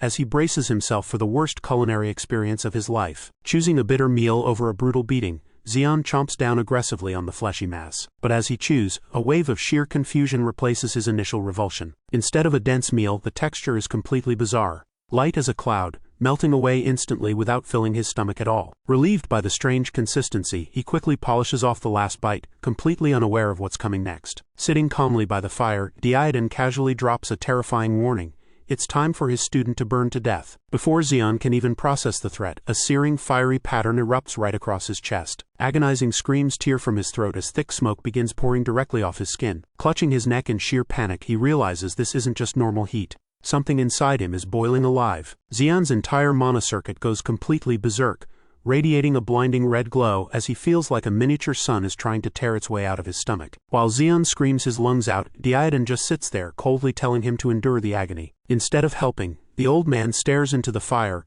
casually philosophizing about the fleeting nature of the oasis. He notes how even in this desolate place, the colossal sandworms find a way to be reborn. But Zeon isn't exactly in the mood for a poetry reading, thrashing wildly as the pain tears through him. Smoke literally rises from his skin as he begs for his life, desperate for the master to stop the torment. Zeon just glances back, completely unfazed by the agonizing display. The sheer absurdity of the situation boils over into a screaming match, with the swordsman bluntly telling his student to shut up so he can sleep. Sometime later, our hero finally regains consciousness, his vision blurry as he reaches out across the unfamiliar sand. And the first thing he sees is Zeon's grinning face hovering upside down right above him. Zeon scrambles backward in pure panic, nearly having a heart attack from the sudden jump scare. Brushing off the dirt, he glares at the old man, making it clear he didn't sleep. He passed out from the sheer torture. Ignoring the attitude, Zeon simply asks the boy to take a good look at his own physical state. At first glance, everything seems normal, until Zeon clenches his fist and feels an undeniable shift. His muscles are suddenly dense as steel wire, and deep inside his chest a massive storm of mana is violently swirling. Standing amidst the shifting grains, Zeon stares at his hands in absolute awe, struggling to comprehend the monstrous power he just awakened. Zeon finally reveals the secret behind Zeon's sudden growth spurt. It was all thanks to the sandworm's gallbladder. Tossing a piece into his mouth, the swordsman explains that this rare medicine grants the power to endure the harsh desert sun, making it as valuable as a pure mana stone. Zeon's jaw drops in pure disbelief, completely stunned that his new master would just hand over something so incredibly priceless. But Zeon quickly shuts down any sentimental thoughts, bluntly stating he only shared the loot because he refuses to drag around dead weight. Embracing his new role with comical enthusiasm, our boy promises to be reliable, while his master simply orders him to sit down and finish eating the colossal beast. 4 days pass under the scorching desert sun as the duo camps out by the massive carcass. Staring up at the picked clean skeleton, Zeon notes with satisfaction that the monster provided way more sustenance than he initially expected. With their bellies full and their supplies sorted, the white-haired warrior signals that it's time to hit the road once again. Fired up and ready for whatever comes next, Zeon eagerly falls into step right behind him. The wasteland wastes no time testing their resolve, whipping up a massive sandstorm to block their path. Trudging through the howling winds, our hero casually munches on some leftover jerky, completely unbothered by the harsh conditions. He realizes that thanks to his newly awakened sand manipulation ability, the abrasive gale just feels like a refreshing summer breeze against his skin. Meanwhile, Bro can't help but stare as Deiden plows through the monstrous storm like an absolute machine, refusing to take even a single second to rest. Baffled by the dead silence, this guy starts to wonder if his eccentric new master is going through menopause or something, considering the old man hasn't uttered a single syllable in days. Dragging his feet after 2 grueling weeks of non-stop marching, our hero is seriously starting to doubt if Deiden actually has a destination in mind or if they're just wandering blind. Right as Bro starts screaming that the crazy old man definitely got them lost, a colossal red-eyed insectoid violently erupts from the sand right behind him. Without even turning around, our boy casually flicks a finger and swats the screeching beast away with his sandblast. The brutal journey is clearly taking its toll, leaving him hacking and utterly exhausted as he trudges forward. But his complaints are cut short when something shifts in his periphery. That giant ant from earlier refuses to stay down, its cracked carapace clicking aggressively as Zeon notes its annoying durability. A glowing sensory grid expands beneath his boots, confirming that a peaceful detour is completely off the table. Through his newly awakened mana perception, the terrifying reality sets in. He is completely boxed in by an entire swarm of these monsters. Unfazed by the overwhelming odds, our boy drops into a low stance with one hand pressed to the dirt, his eyes flashing a fierce yellow as swirling sand answers his taunt for the swarm to hurry up and attack. Knowing Deiden will probably kill him if he falls behind, he stomps his hand down to draw the creatures out. The monstrous swarm immediately takes the bait, closing the circle with deafening screeches and snapping mandibles. Bro doesn't even flinch, gathering the sand into his palms and unleashes Sandblaster. A colossal geyser of pressurized grit erupts from the ground, instantly obliterating the ambushers in a devastating upward blast. When the dust settles, Zeon casually brushes off his coat, noting that a desert environment is basically an unlimited arsenal for his abilities. His moment of triumph vanishes the second he looks up and spots his so-called master sprinting away into the distance, leaving him completely behind. As Zeon screams insults at the retreating Deiden, the ominous clicking of surviving mandibles reminds him this battle hasn't finished yet. Sliding down a massive dune, Zeon quickly backtracks on his previous complaints. But mid-apology, the system pings.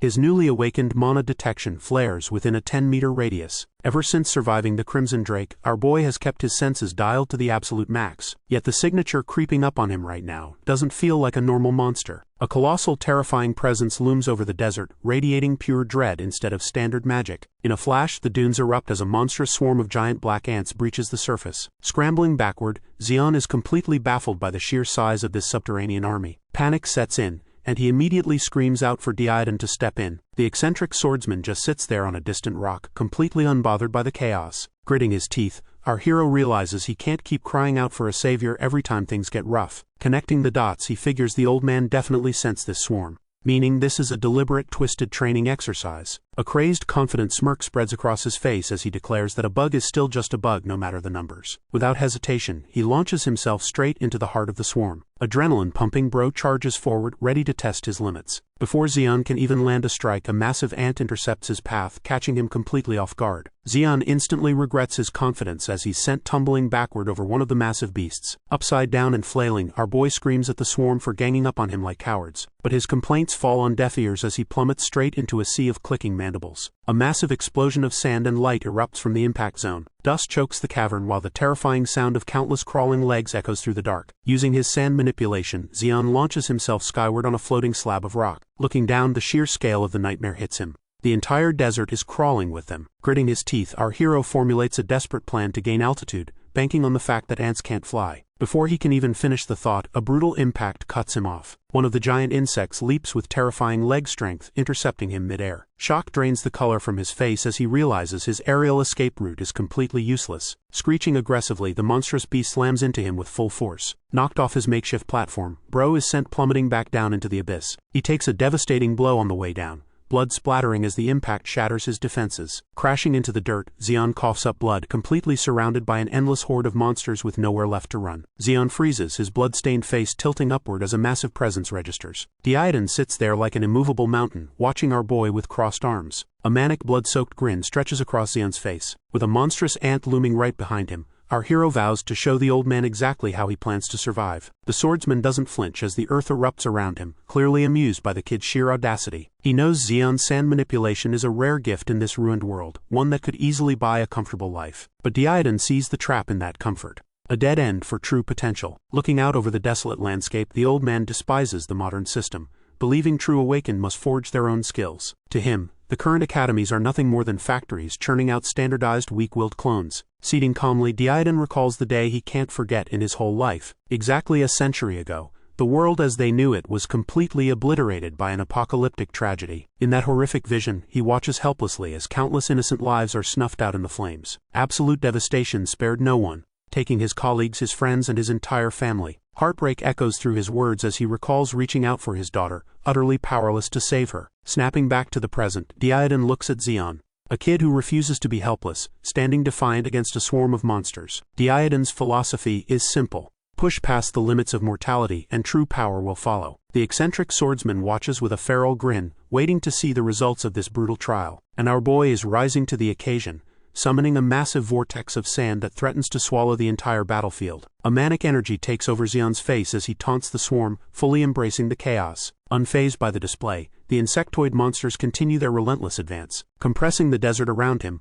our hero forms an ultra-high-pressure sand missile, combining gravity and wind into one lethal package. With a single motion, he unleashes the devastating barrage. Those projectiles crash into the horde with earth-shattering force. Massive shockwaves of sand erupt across the wasteland, multiplying his raw destructive power tenfold. Zeon roars in absolute triumph, declaring the monsters finished. He stands amidst the swirling debris, gloating that their biggest mistake was letting him live long enough to grow this strong. Watching from the sidelines, Diadon just chuckles at the kid's explosive enthusiasm. As the dust begins to settle, Bro catches his breath, the sheer exertion of the attack finally catching up to him. What was once a swarming battlefield is now nothing but a desolate, cratered wasteland. Clenching his fist, Zeon lets out an unhinged laugh, completely intoxicated by the adrenaline of his own overwhelming strength. Zeon's gloating is cut brutally short when a massive dark appendage impales him right through the chest. The true nightmare reveals itself. A colossal insectoid beast that somehow bypassed all his heightened senses. Gripping the spike tearing through his flesh, Zeon realizes this isn't some high-tier stealth skill at work but a deadly poison. He deduces that the venom has been silently blocking his mana points, leaving him completely vulnerable. Furious at being outplayed by a mindless beast, he screams in absolute defiance despite the fatal wound. Unfazed by his outburst, the monster unleashes a blinding flurry of spiked strikes. In a fraction of a second, the fight is over, and a cold wave of defeat washes over him. When he finally regains consciousness, he finds himself dumped face down in the pitch-black depths of the ant's nest. Bleeding and helpless, he can only watch as a pale, grotesque larva slowly slithers toward him. Worse still, dozens of the ravenous grubs emerge from the shadows, drawn by the scent of fresh meat. Before he can even twitch a muscle, the first larva sinks its mandibles deep into his exposed arm. Hungry jaws begin to tear away his flesh, feeding on him piece by agonizing piece. Completely paralyzed by the venom, he is forced to endure the horrific reality of being eaten alive. Tears of blood stream down his face as the last shred of hope leaves his body. Staring blankly into the dark, Zeon waits for the end, wondering if his life is about to flash before his eyes. Those grotesque giant larvae inch closer, their sickening screeches echoing through the dark as they prepare to feast on our boy. Suddenly, a fist slams into the dirt, crushing one of the grubs instantly. The sickening crunch alerts the adult ants, their glowing red eyes locking onto the disturbance. Surrounded by larvae, Zeon forces his paralyzed body upward, cursing his rotten luck. Fueled by pure, unadulterated rage at his miserable life,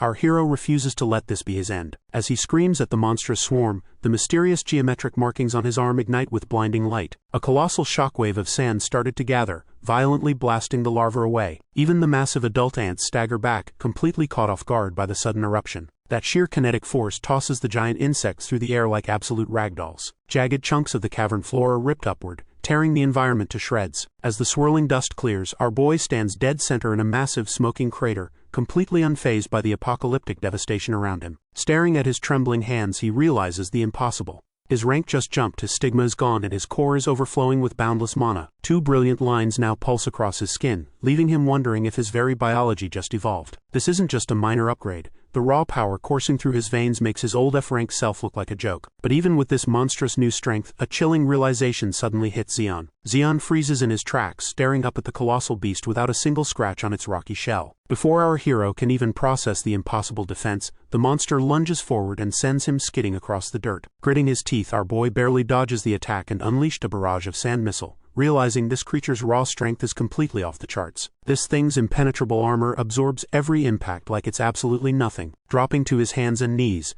Zeon is completely overwhelmed by the sheer durability of his opponent. Frustration boils over as he digs his fingers into the soil, knowing his current tactics are completely useless. Staring down the looming threat, Bro accepts a grim reality. Striking this beast is just a waste of energy. Refusing to give up, he reaches out, desperately trying to formulate a strategy to bypass the unbreakable defense. A wild idea sparks in his mind. If he can't shatter or pierce the rocky shell, he'll just have to rip it apart by force. Suddenly the sand around him surround the monster from every direction. His eye glows with feral intensity as he applies every ounce of his monstrous strength, determined to twist the armor right off its body. Thrashing wildly, the giant insect screeches in agony as the brutal twisting force begins to take its toll. A blinding flash of light erupts from between the creature's mandibles as it supposedly forms a powerful attack in his defense. This attack was not some kind of a power attack, it's a type of a sound attack. Caught in the deafening blast, our boy goes completely feral, baring jagged teeth as he unleashes a monstrous madman's roar to fight sound with sound. Blood streams down from his ear as he notices it's a high-frequency sound wave. Shockwave of attack erupts across the battlefield as the monster increases the power. Gritting his teeth, our hero realizes the beast was holding back a deadly trump card this entire time. But instead of backing down, he glares right back, fully prepared to meet the creature's ultimate attack head-on. The clash devolves into a chaotic blur of motion,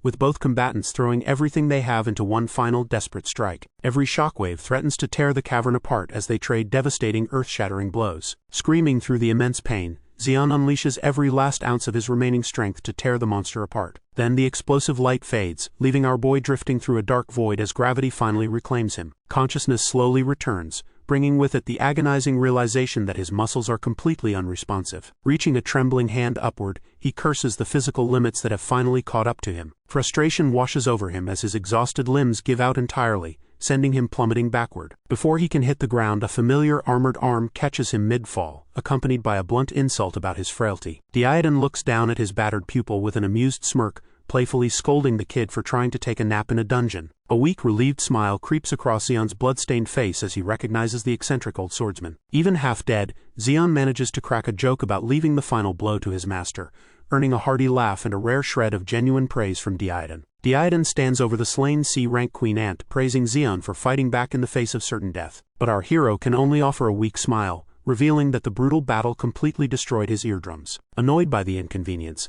the old master simply grabs him by the collar and starts dragging him across the cavern. Completely deaf to whatever Diadon is saying, the kid is left utterly confused about their sudden departure. They approach a massive crater in the ruins, where a strange glowing purple orb rests among the rubble. Zeon stares at the bizarre object, his curiosity temporarily overriding his sheer exhaustion. He points at the glowing sphere, desperately trying to ask his master what they've stumbled upon. Since talking is off the table, Diadon uses sand to write a simple instruction on the wall. Eat the queen's egg, it's strawberry-flavored medicine. Reading the gruesome message, our boy is absolutely horrified at the thought of consuming raw monster spawn. Staring back at the pulsing purple orb, he questions if stomaching such a thing is even biologically possible. Hesitant, he asks the exhausted swordsman if this is going to make him violently ill like his last monster-eating experience. Diadon casually mentions that eating it will probably kill him. A fatal warning that falls on completely deaf ears. Figuring he has nothing left to lose, Zeon leans in and gives the glowing egg a tentative lick. Having lived in the slums his whole life, he braces himself, admitting he doesn't even know what a strawberry is supposed to taste like. Instantly, Zeon's face lights up with pure ecstasy. Turns out monster eggs are freaking delicious. Zeon's moment of triumph shatters as a sickening sensation suddenly grips his stomach. Without warning, massive crimson spikes violently erupt from his torso, tearing through his flesh as he collapses in pure agony. This is the horrific reality of organ inversion. A brutal mutation where a person's intestines literally twist and turn themselves inside out. The glowing orb he just swallowed wasn't a prize at all, but a highly toxic queen ant's egg. Consuming even a fraction of it guarantees a slow, agonizing death as thorns pierce through every vital organ. Blood pouring from his mouth, our hero screams out in terror, demanding to know what the old man just fed him. But Diadon doesn't even flinch, casually picking his ear and telling the kid to get used to the pain if he wants to survive in this hellish world. Choking on his own blood, our boy is completely baffled by how anyone could possibly get used to their own body tearing itself apart. A violent fit of coughing racks his broken frame, forcing dark corrupted liquid up his throat. Staring at his trembling blood-soaked hand, the grim reality of his fatal mistake finally sets in. Drifting into a bitter memory, Zeon flashes back to just moments ago when he sat by the fire, genuinely believing he had finally found a mentor he could trust. In that fleeting vision of safety, he thought his miserable life was turning around, only to realize he was nothing but a gullible fool for letting his guard down. Snapping back to the cold present, his body gives out completely, collapsing motionless into the dirt as the poison takes its toll. With the boy seemingly dead, the eccentric swordsman simply turns his back and walks over to the massive insect carcass. Showing zero remorse, Zeon violently plunges his bare hand straight into the dead monster's abdomen. Digging through the gore, he searches for the true reward of this brutal battle. He yanks out a glowing, slime-covered crystal, the true reward for all this bloodshed. A greedy grin spreads across the swordsman's face as he realizes this high-grade monostone is an absolute jackpot compared to the trash from the mines. Pragmatic as ever, he decides the giant ant's remains are too valuable to leave behind and prepares to harvest the rest. But right as he's packing up, a subtle shift in the air catches his attention from behind. His expression darkens as he quietly addresses an unseen companion. Our hero lies completely motionless, impaled on red spikes, while Zeon coldly rationalizes that the weak are simply fated to die. Without an ounce of hesitation, the eccentric master turns his back on the fallen boy. Walking away into the dark tunnel,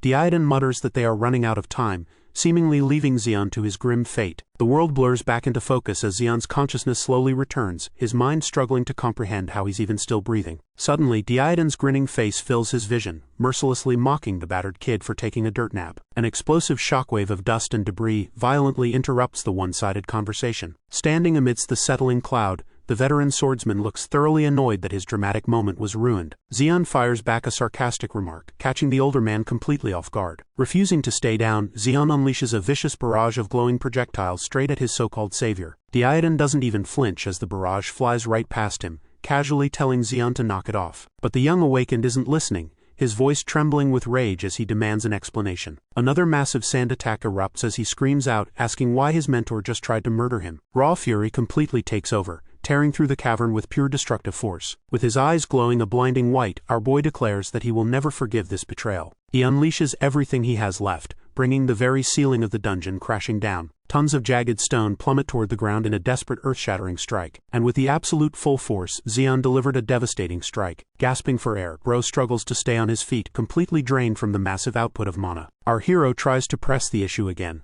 only to be cut off by a deeply annoyed sigh echoing through the dust. Standing completely unharmed amidst the rubble, Zeon scolds him for letting the ant egg's toxins mess with his brain. Zeon is absolutely baffled. His ultimate attack didn't even leave a single scratch on the old monster. The eccentric swordsman drops some harsh logic. If he actually wanted his student dead, a simple flick of his finger would have done the job. That blunt truth hits the kid right in the chest, and he reluctantly admits the old man has a solid point. Pointing to the oozing mass, Zeon explains that while the queen ant's egg is a lethal venom, surviving it turns the substance into a divine medicine that completely purges all impurities from the body. Zeon explains the true purpose of the ant's egg. It wasn't just a snack, it was meant to flood Zeon's empty core with raw mana. Looking down at his glowing hands, our boy realizes his mana capacity hasn't just increased. It's completely exploded. The sheer magnitude of the gift hits him all at once, and his eyes well up with sudden emotion. Without a second thought, Zeon tackles the old swordsman into a tearful hug, sobbing out apologies for ever doubting his crazy methods. Zeon immediately tries to peel the crying kid off his armor,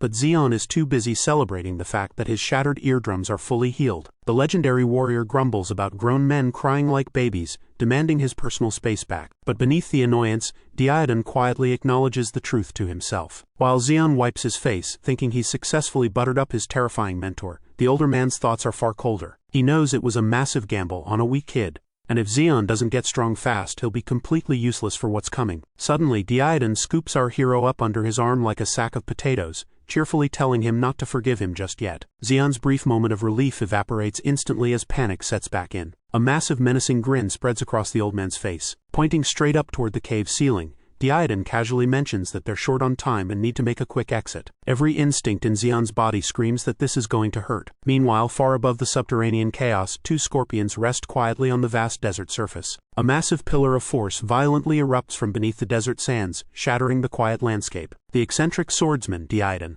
launches himself through the sky with a maniacal laugh, carrying a terrified Zeon like a sack of potatoes while our boy screams for a normal mode of transport. Grinning from ear to ear, the old man bluntly reminds his new apprentice that this extreme rush is the price for sleeping 4 days straight. Mid-taunt, the seasoned warrior's expression shifts as something massive catches his eye on the horizon. Drained and dangling in midair, Zeon mutters that absolutely nothing could possibly shock him at this point. But the universe immediately proves him wrong as his eyes widen in pure, unadulterated disbelief. Dwarfing the two flying figures, a colossal stone-shelled turtle slowly lumbers across the barren wasteland. Impressed by the sheer scale of the magic beast, Zeon noting that it's at least 30 kilometers away and still looks like a moving mountain. Touching down on the dunes, the veteran identifies the towering behemoth as the mobile fortress, Archelon. Breaking down the lore, he explains that while it's technically a rank B monster, its impenetrable shell rivals rank A defenses, making it the perfect tame transport for those bold enough to modify it. Our hero is completely baffled, struggling to wrap his head around the fact that actual humans ride this walking natural disaster. Staring up at the impossible creature, the young man realizes just how small he truly is in this vast, unforgiving world. With his arms crossed, Diadon delivers a sobering reality check. There are beings out there powerful enough to treat a beast like that as a mere beast of burden. Diadon commands his student to burn this awe-inspiring image into his memory, setting the benchmark for the perilous journey ahead. Suddenly, up high beneath a cloudy sky, a mysterious white-haired figure suddenly drops from the monster's back, signaling that their peaceful moment won't last long. The airborne stranger touches down with earth-shattering force, kicking up a blinding pillar of dust that forces Diadon and Zeon to shield their eyes. Through the settling sand, Diadon notes that the distance made it hard to be sure but recognize his target. Our boy is completely caught off guard, but his master quickly orders him to freeze. The haze clears to reveal an imposing elder sporting a monocle and a massive white beard, calmly greeting the veteran swordsman like a ghost from his past. Diadon breaks into a massive grin, pointing a finger as he casually identifies the newcomer as Pavilsa. Unfazed by the enthusiastic welcome, the monocled elder dryly notes that Diadon is the freak of nature for still moving like a young man at his age. Curiosity takes over as Diadon questions why his old acquaintance has abandoned his territory,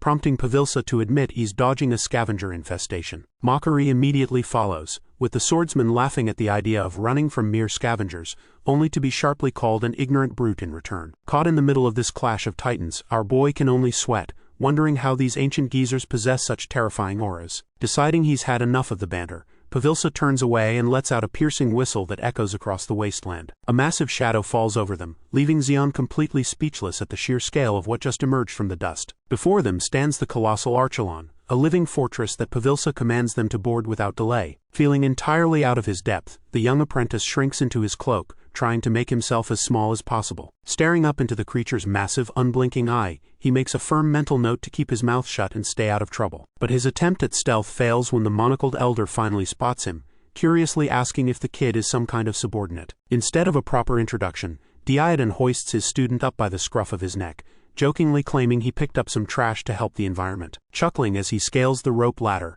Pavilsa finds it absolutely hilarious that a lone wolf like Diadon is actually dragging a companion around. With a deadpan expression, the old man declares that hell must have frozen over for this to happen. Completely tuning out the old man's banter, our boy is absolutely staggered, his jaw hitting the floor as he finally processes the mind-bending sight right in front of them. Bathed in brilliant shafts of sunlight piercing the cavern ceiling, a sprawling, bustling metropolis stretches out before them, leaving Bro completely baffled as he stammers out a desperate question about what kind of impossible world they just walked into. The old swordsman casually explains that this entire bustling civilization is the Moat clan, a massive family tree consisting entirely of Pavilsa's descendants. But Diadon doesn't hold back his disdain, bluntly calling the inhabitants a bunch of arrogant fools who would be completely helpless without the giant beast protecting them. Hearing his legacy insulted so casually, the monocled elder turns back with a sharp glare, demanding to know what gives his old acquaintance the right to talk down to them. Marching forward, Diadon ruthlessly doubles down, declaring that the clan is nothing but dead weight destined to be abandoned by the fortress the second Pavilsa kicks the bucket. Rather than escalating the bitter argument,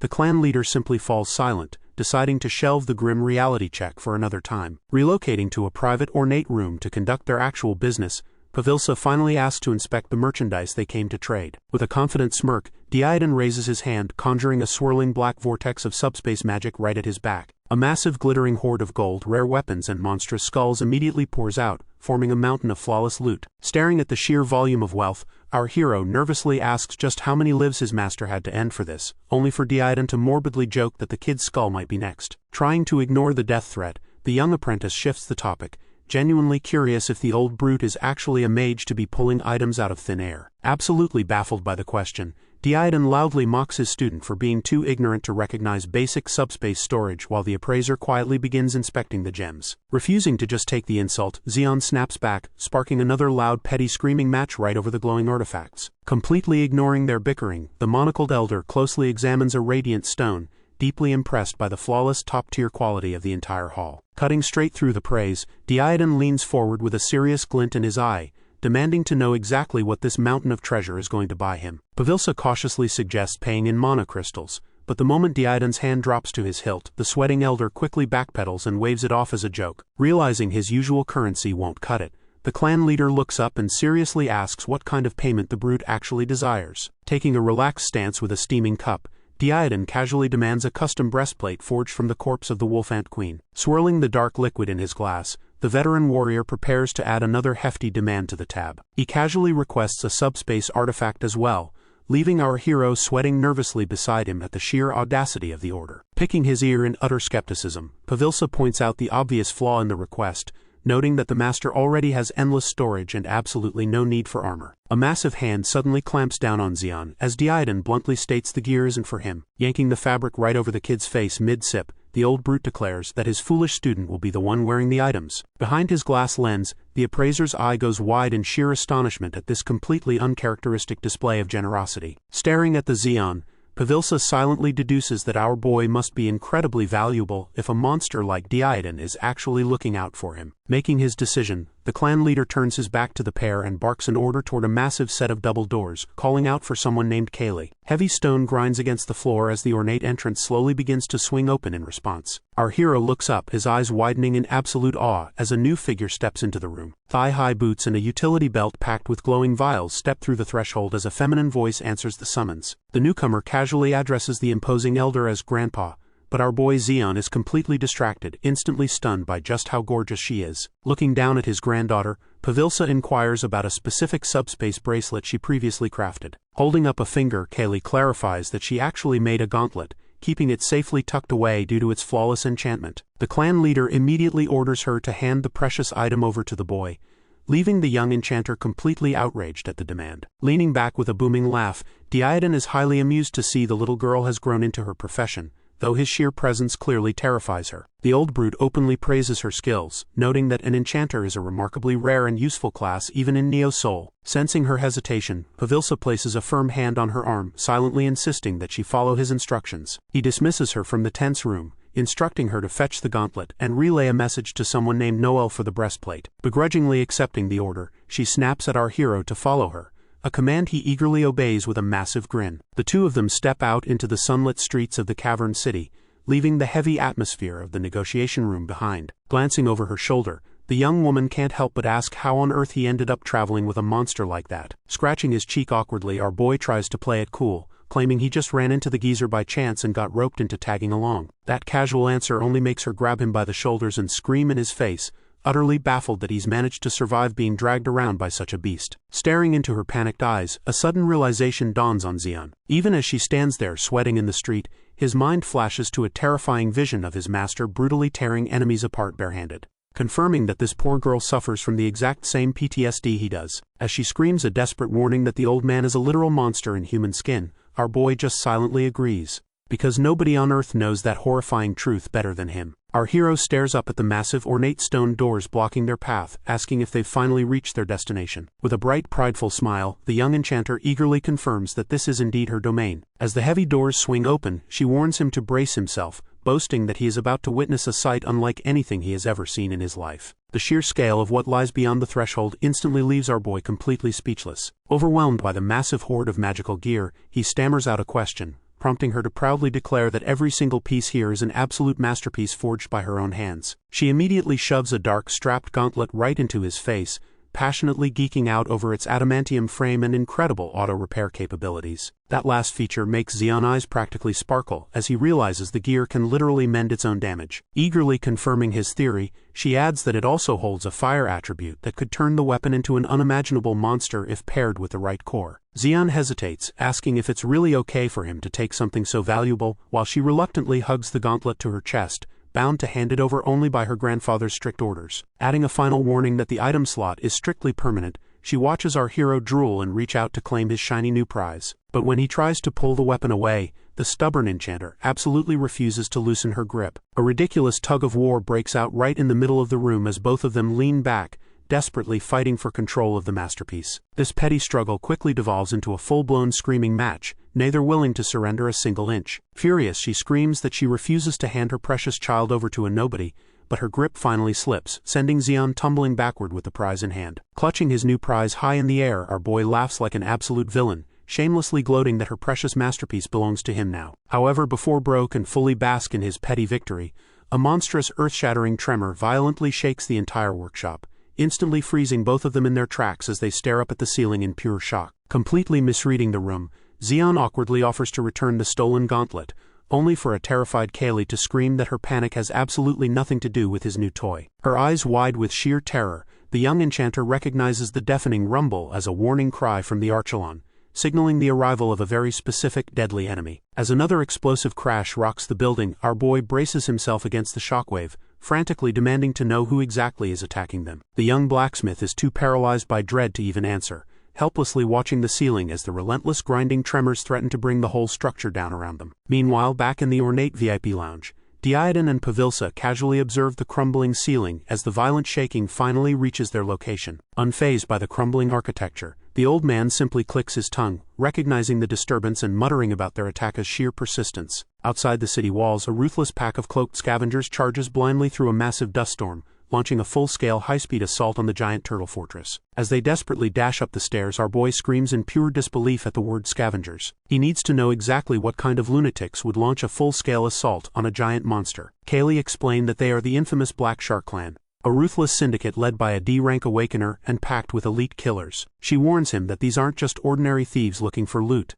They are bloodthirsty psychopaths who slaughter without a second thought. The sheer mention of a D-rank threat leaves Zeon completely baffled just as they skid to a halt in front of the VIP lounge. Without wasting another second, the panicked blacksmith throws the heavy doors open, screaming for her grandfather. Trying to sound the alarm, she quickly realizes that Pavilsa and Diadon are already completely aware of the impending bloodbath. Desperate, she begs the elder to move the Archelon, only for him to grimly admit that outrunning these killers is impossible. Cracking his knuckles, the old master declares that their only option left is to stand their ground and fight. Ready to act, the young enchanter immediately volunteers to rally the city's defense forces, but Diadon sharply cuts her off. Dropping heavily back onto the couch with a fresh cup of tea, Diadon casually announces that they won't be needing the guards for this one. This sudden shift to a relaxed attitude leaves Kaylee completely speechless. Shattering the quiet, Diadon suddenly barks at our boy at the top of his lungs, making the startled Zeon flinch and snap to attention like a terrified recruit. Diadon doesn't miss a beat, casually dropping a massive bombshell by declaring that our hero is going to handle the incoming attack himself,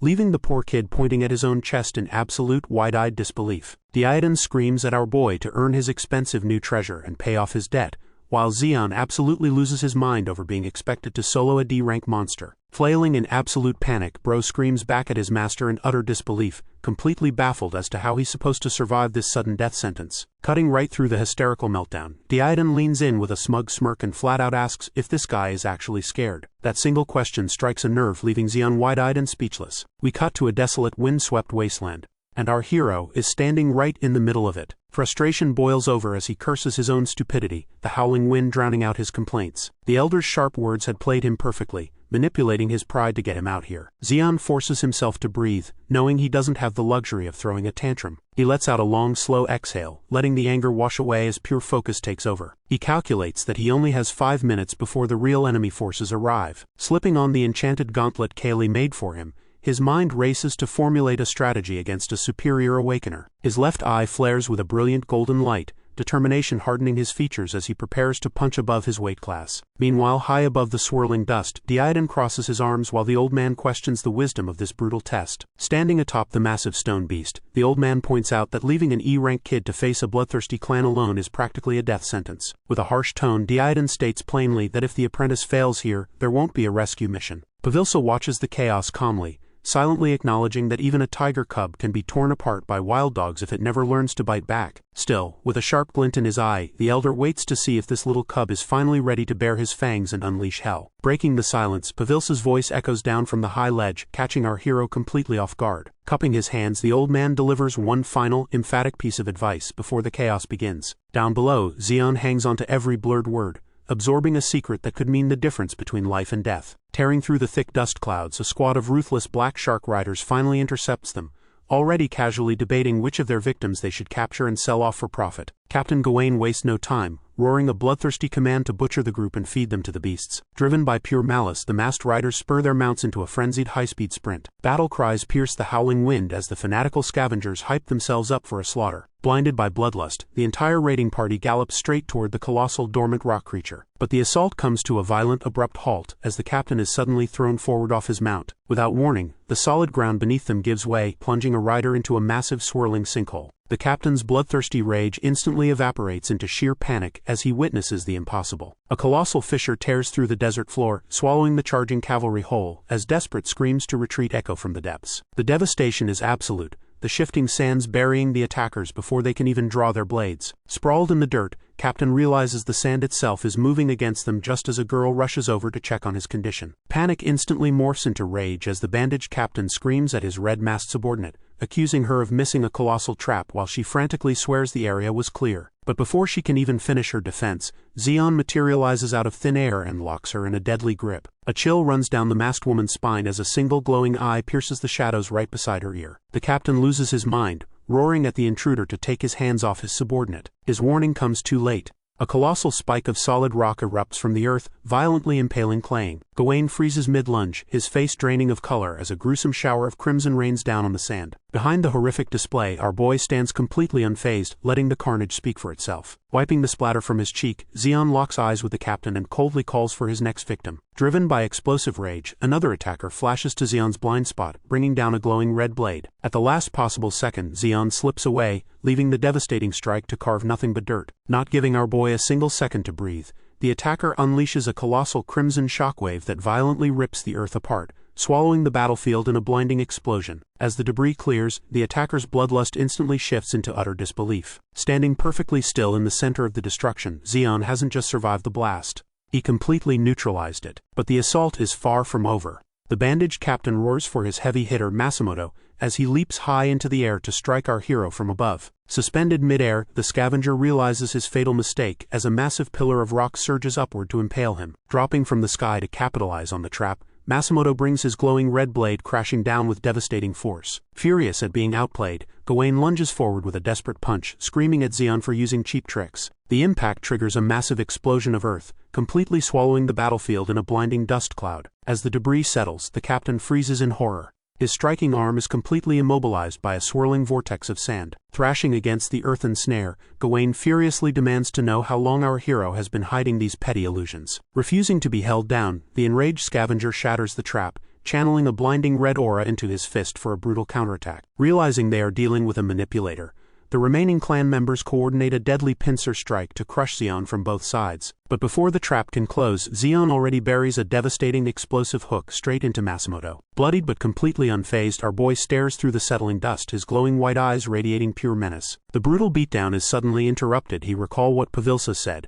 His voice echoes from the high ledge, demanding the apprentice's attention. The old elder accurately points out that Zeon isn't struggling with the enemy's rank, but rather his own hesitation to take a human life. Standing beside Diadon, the monocled elder firmly orders the boy to erase that hesitation, declaring that these scavengers are no longer human. Confused by the harsh statement, Zeon glances up at the towering rock formation, prompting Pavilsa to double down on his grim assessment. The elder reveals the sickening truth about the Black Shark clan, detailing how they torture and massacre innocent people purely for sport. As the elder screams that these bastards have already claimed over 200 victims, taking sick pride in slaughtering women and children. Our boy grits his teeth in absolute fury. Back to his sense, accepting the grim reality of the battlefield, Zeon draws his weapon in a blur of motion, his eyes burning with a fierce white light. On the other side of the battlefield, Gawain completely loses his mind, erupting in a blinding red aura as he charges forward in a blind rage. The scavenger captain closes the distance in a flash, his single crimson eye locked onto his target with pure unadulterated hatred. But before he can even land a strike, the earth beneath him violently erupts, impaling the charging monster on a cluster of jagged rock spikes. With a simple thrust of his open hand, Zeon unleashes a massive shockwave that swats the captain out of the air, slamming him into the dirt with bone-crushing force. Refusing to stay down, the battered scavenger thrashes against the ground, screaming at the top of his lungs that these petty tricks won't be enough to kill him. Standing perfectly still amidst the swirling dust, Zeon silently listens as his broken opponent spits out a string of increasingly graphic and desperate threats. Gawain promises to butcher his family and feed him to monsters, only to be abruptly cut off by a single, chilling word from the boy. Towering over the pathetic scavenger, Zeon coldly asks if he is finally done talking. That sheer, suffocating pressure radiating from the kid causes the captain to freeze, his bloodshot eye widening in absolute terror. Seeing the how fight is unfolding, even Deidon's smirk flashes. Our boy stares at the trembling captain and flawlessly echoes the man's own insult right back at him, ready to deliver the final blow. Trembling with rage and dripping with sweat, Gawain spits out a bitter laugh at our boy's audacity to label him as trash, but the words instantly rip open a fresh wound. The captain assessing the situation, how his subordinate taken down, first Clay, then Mashimoto, brutally impaled and left to bleed out in the unforgiving wasteland. Gawain crushes the dirt in his fist, fiercely declaring that his respected comrades wouldn't fall to some half-baked amateur. That bravado instantly crumbles when he locks eyes with our boy, who stands dead center in a raging vortex of sand with his pupils glowing a piercing ruthless white, leaving the terrified captain internally screaming. Just what is this guy? As if to answer, our hero unleashes a colossal dragon forged entirely from the swirling sand, its monstrous roaring vortex forcing the overwhelmed captain to brace against the devastating winds. Refusing to cower, the D-rank awakener forces his own energy to the surface, igniting a violent red aura around his body. Furious and desperate, he screams at his opponent to stop hiding behind cheap elemental tricks and reveal his actual strength. Answering the challenge to fight like a true awakener, our boy instantly closes the distance in a blur of motion. Bracing for impact, the clan leader roars into the wind, demanding a head-on clash. Channeling all his rage, the captain unleashes a massive swirling vortex of destructive crimson energy. Slamming his fist directly into the earth, he triggers a violent shockwave and dares the kid to keep coming. Suddenly, the veteran's bloodshot eyes widen in absolute shock as his attack hits nothing but empty air. Staring into the settling dust cloud, panic sets in as he realizes his target has completely vanished from the battlefield. Before Gawain can even track the movement, a deadly blur closes in from his blind spot, leaving him completely defenseless. With a sickening crack, Zeon's blade connects, shattering Gawain's defenses from behind. But instead of a clean kill, a chilling realization washes over the young swordsman's face. This wasn't a blind spot at all. A menacing smirk creeps across the syndicate leader's bandaged face as he confirms the trap, welcoming the boy right into his lethal range. Without a second of hesitation, the D-rank awakener gripped the Zeon and plant him into the ground. Pinned to the dirt, our guy grits his teeth in pure frustration, cursing his own miscalculation against a seasoned brawler. Engulfed in a roaring crimson aura, the enraged captain pulls back his fist, lecturing the kid that a single misstep on the battlefield is fatal. Staring up at the impending doom, Zeon realizes too late that he walked straight into a masterfully laid snare. His eyes burning with unyielding wrath, the veteran vows to carve his vengeance into the boy's flesh, dedicating this execution to his fallen comrade Mashimoto. An overwhelming blast of red energy erupts from the impact, pinning Zeon into the ground. Refusing to let up, the clan leader charges forward, screaming out the names of Clay and Alaya as he unleashes a relentless barrage. Strike after brutal strike rains down on our hero, each blow fueled by the grief of losing Maraz, Shiveria and Kyle. Convinced he has completely broken his opponent, the captain declares that no amount of elemental tricks can save the boy now that he's caught. While the veteran commands him to curse his own weakness in his final moments, suddenly the kid's gloved hand holds the veteran hands. Brushing off the unexpected resistance, the enraged captain brings his fist down in a devastating high-speed strike, fully intending to obliterate our boy right then and there. But the guaranteed kill completely whiffs, leaving the stunned captain screaming in absolute disbelief as he realizes our hero has somehow vanished from his grasp. He is left holding nothing but an empty piece of armor as a vortex of sand whips up around him. Shock washes over the veteran as he realizes the kid slipped out of his own gear just to break the hold. Before the syndicate leader can recover, a bare hand bursts from the dust storm, driving a lightning-fast counterattack straight at him. Connecting with explosive force, the strike blasts the D-rank powerhouse backward into the debris. Clutching his bleeding face, the captain curses his own momentary panic for letting his prey slip away. Examining the fresh wound, a sudden revelation dawns on the seasoned fighter. The sheer destructive momentum from earlier is gone. Deflecting the next volley of strikes, the veteran deduces that the lost gauntlet was the true source of the boy's monstrous strength. Convinced he has unraveled the mystery of this elemental magic, the clan leader's arrogance comes roaring back. Engulfed in a blazing crimson aura, the captain charges forward, roaring that he has completely seen through his opponent's pathetic tricks. Pulling back a fist radiating with lethal energy, he declares that a stripped-down mage is nothing but dead meat. To him, there is absolutely no way a fragile magic user can survive a point-blank brawl against a martial expert. Even as the glowing red fist closes in, a chilling, sinister smirk spreads across our hero's face. Without warning, a colossal spike of hardened sand erupts from the earth, violently impaling the charging captain straight through the back. The veteran's eyes go wide with absolute horror, his brain short-circuiting as he realizes he was baited into a massive blind spot. Panting heavily but radiating a terrifying new aura, Zeon flashes a mocking grin at Gawain for finally dropping his guard. Gripping the jagged earth tearing through his chest, a furious Gawain thrashes wildly, his expression conveying absolute outrage at Zeon repeating the exact same cheap trick. But mid-rant, The color completely drains from the captain's face as a horrifying detail finally clicks into place. Staring into the swirling vortex around them, he realizes the sheer crushing force behind this elemental magic makes absolutely no sense. Through the blinding dust storm, the terrifying truth hits him. This monster is generating this much raw power without any amplifier at all. Before the broken D rank can process the impossible, our hero steps out of the storm and put his hand to the ground. Coughing up blood, the defeated clan leader stares blankly ahead, his mind completely shattering under the weight of his own miscalculation. Tumbling backward into a massive, churning crater of earth, he finally understands that he isn't fighting a simple mage. Jagged tendrils of hardened rock rise from the abyss, proving that this boy doesn't just cast spells. He commands the very world around him. Surrounded by inescapable death, every instinct in the veteran's body screams in pure, unadulterated terror at the godlike display. With a deafening roar, a colossal tidal wave of earth crashes down, completely obliterating the Black Shark captain once and for all. Miles away from the slaughter, Pavilsa watches the aftermath unfold, his hand trembling as he processes the sheer scale of the boy's elemental control. Standing beside Diadon, the monocled elder gasps in absolute awe,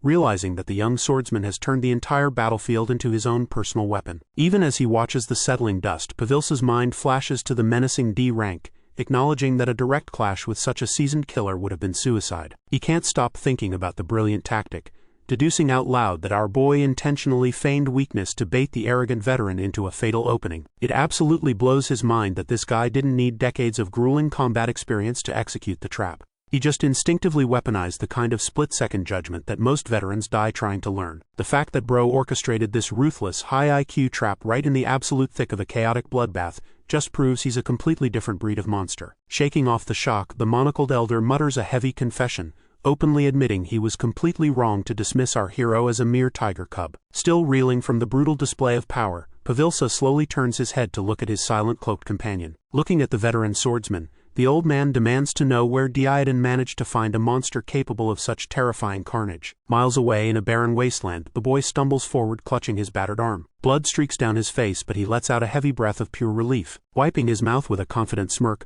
our boy figures the old geezer owes him some serious praise for surviving. Just then a sudden deafening crash shatters the silence. The very earth splits open, carving a massive smoking fissure right through the wasteland. Zeon glances back over his shoulder, completely baffled by the sudden destruction. Standing on the opposite edge, Deodan points his sword and furiously berates the kid for such a shoddy performance. Frustrated and confused, Zeon throws his hands up, demanding to know exactly what he did wrong this time. The elder just glares. He coldly points out the fatal flaw. The enemy our hero chose to leave alive. His mind flashes back to the dust-choked battlefield where he had mercifully spared a defeated swordsman. He hadn't even realized that the supposed victim was already launching a lethal ambush from the shadows. Back in the present, the young man freezes. He has no excuse. Gritting his teeth in sheer frustration, the old master demands to know how long his student will remain so dangerously complacent. Deodan turns his back on his stunned student and walks away. Even without looking back, the old master's harsh tone makes it abundantly clear that a soft mindset guarantees a swift death. There is no room for argument. He tells the kid to pack up and leave. Left completely alone, the young warrior stands frozen in the howling dust. Then a sudden voice breaks the silence. Pavilsa and Kaylee step forward, explaining that their clan are strictly non-combatants. Without his protection, the elder admits these simple blacksmiths would have been slaughtered. He bows his head in genuine gratitude.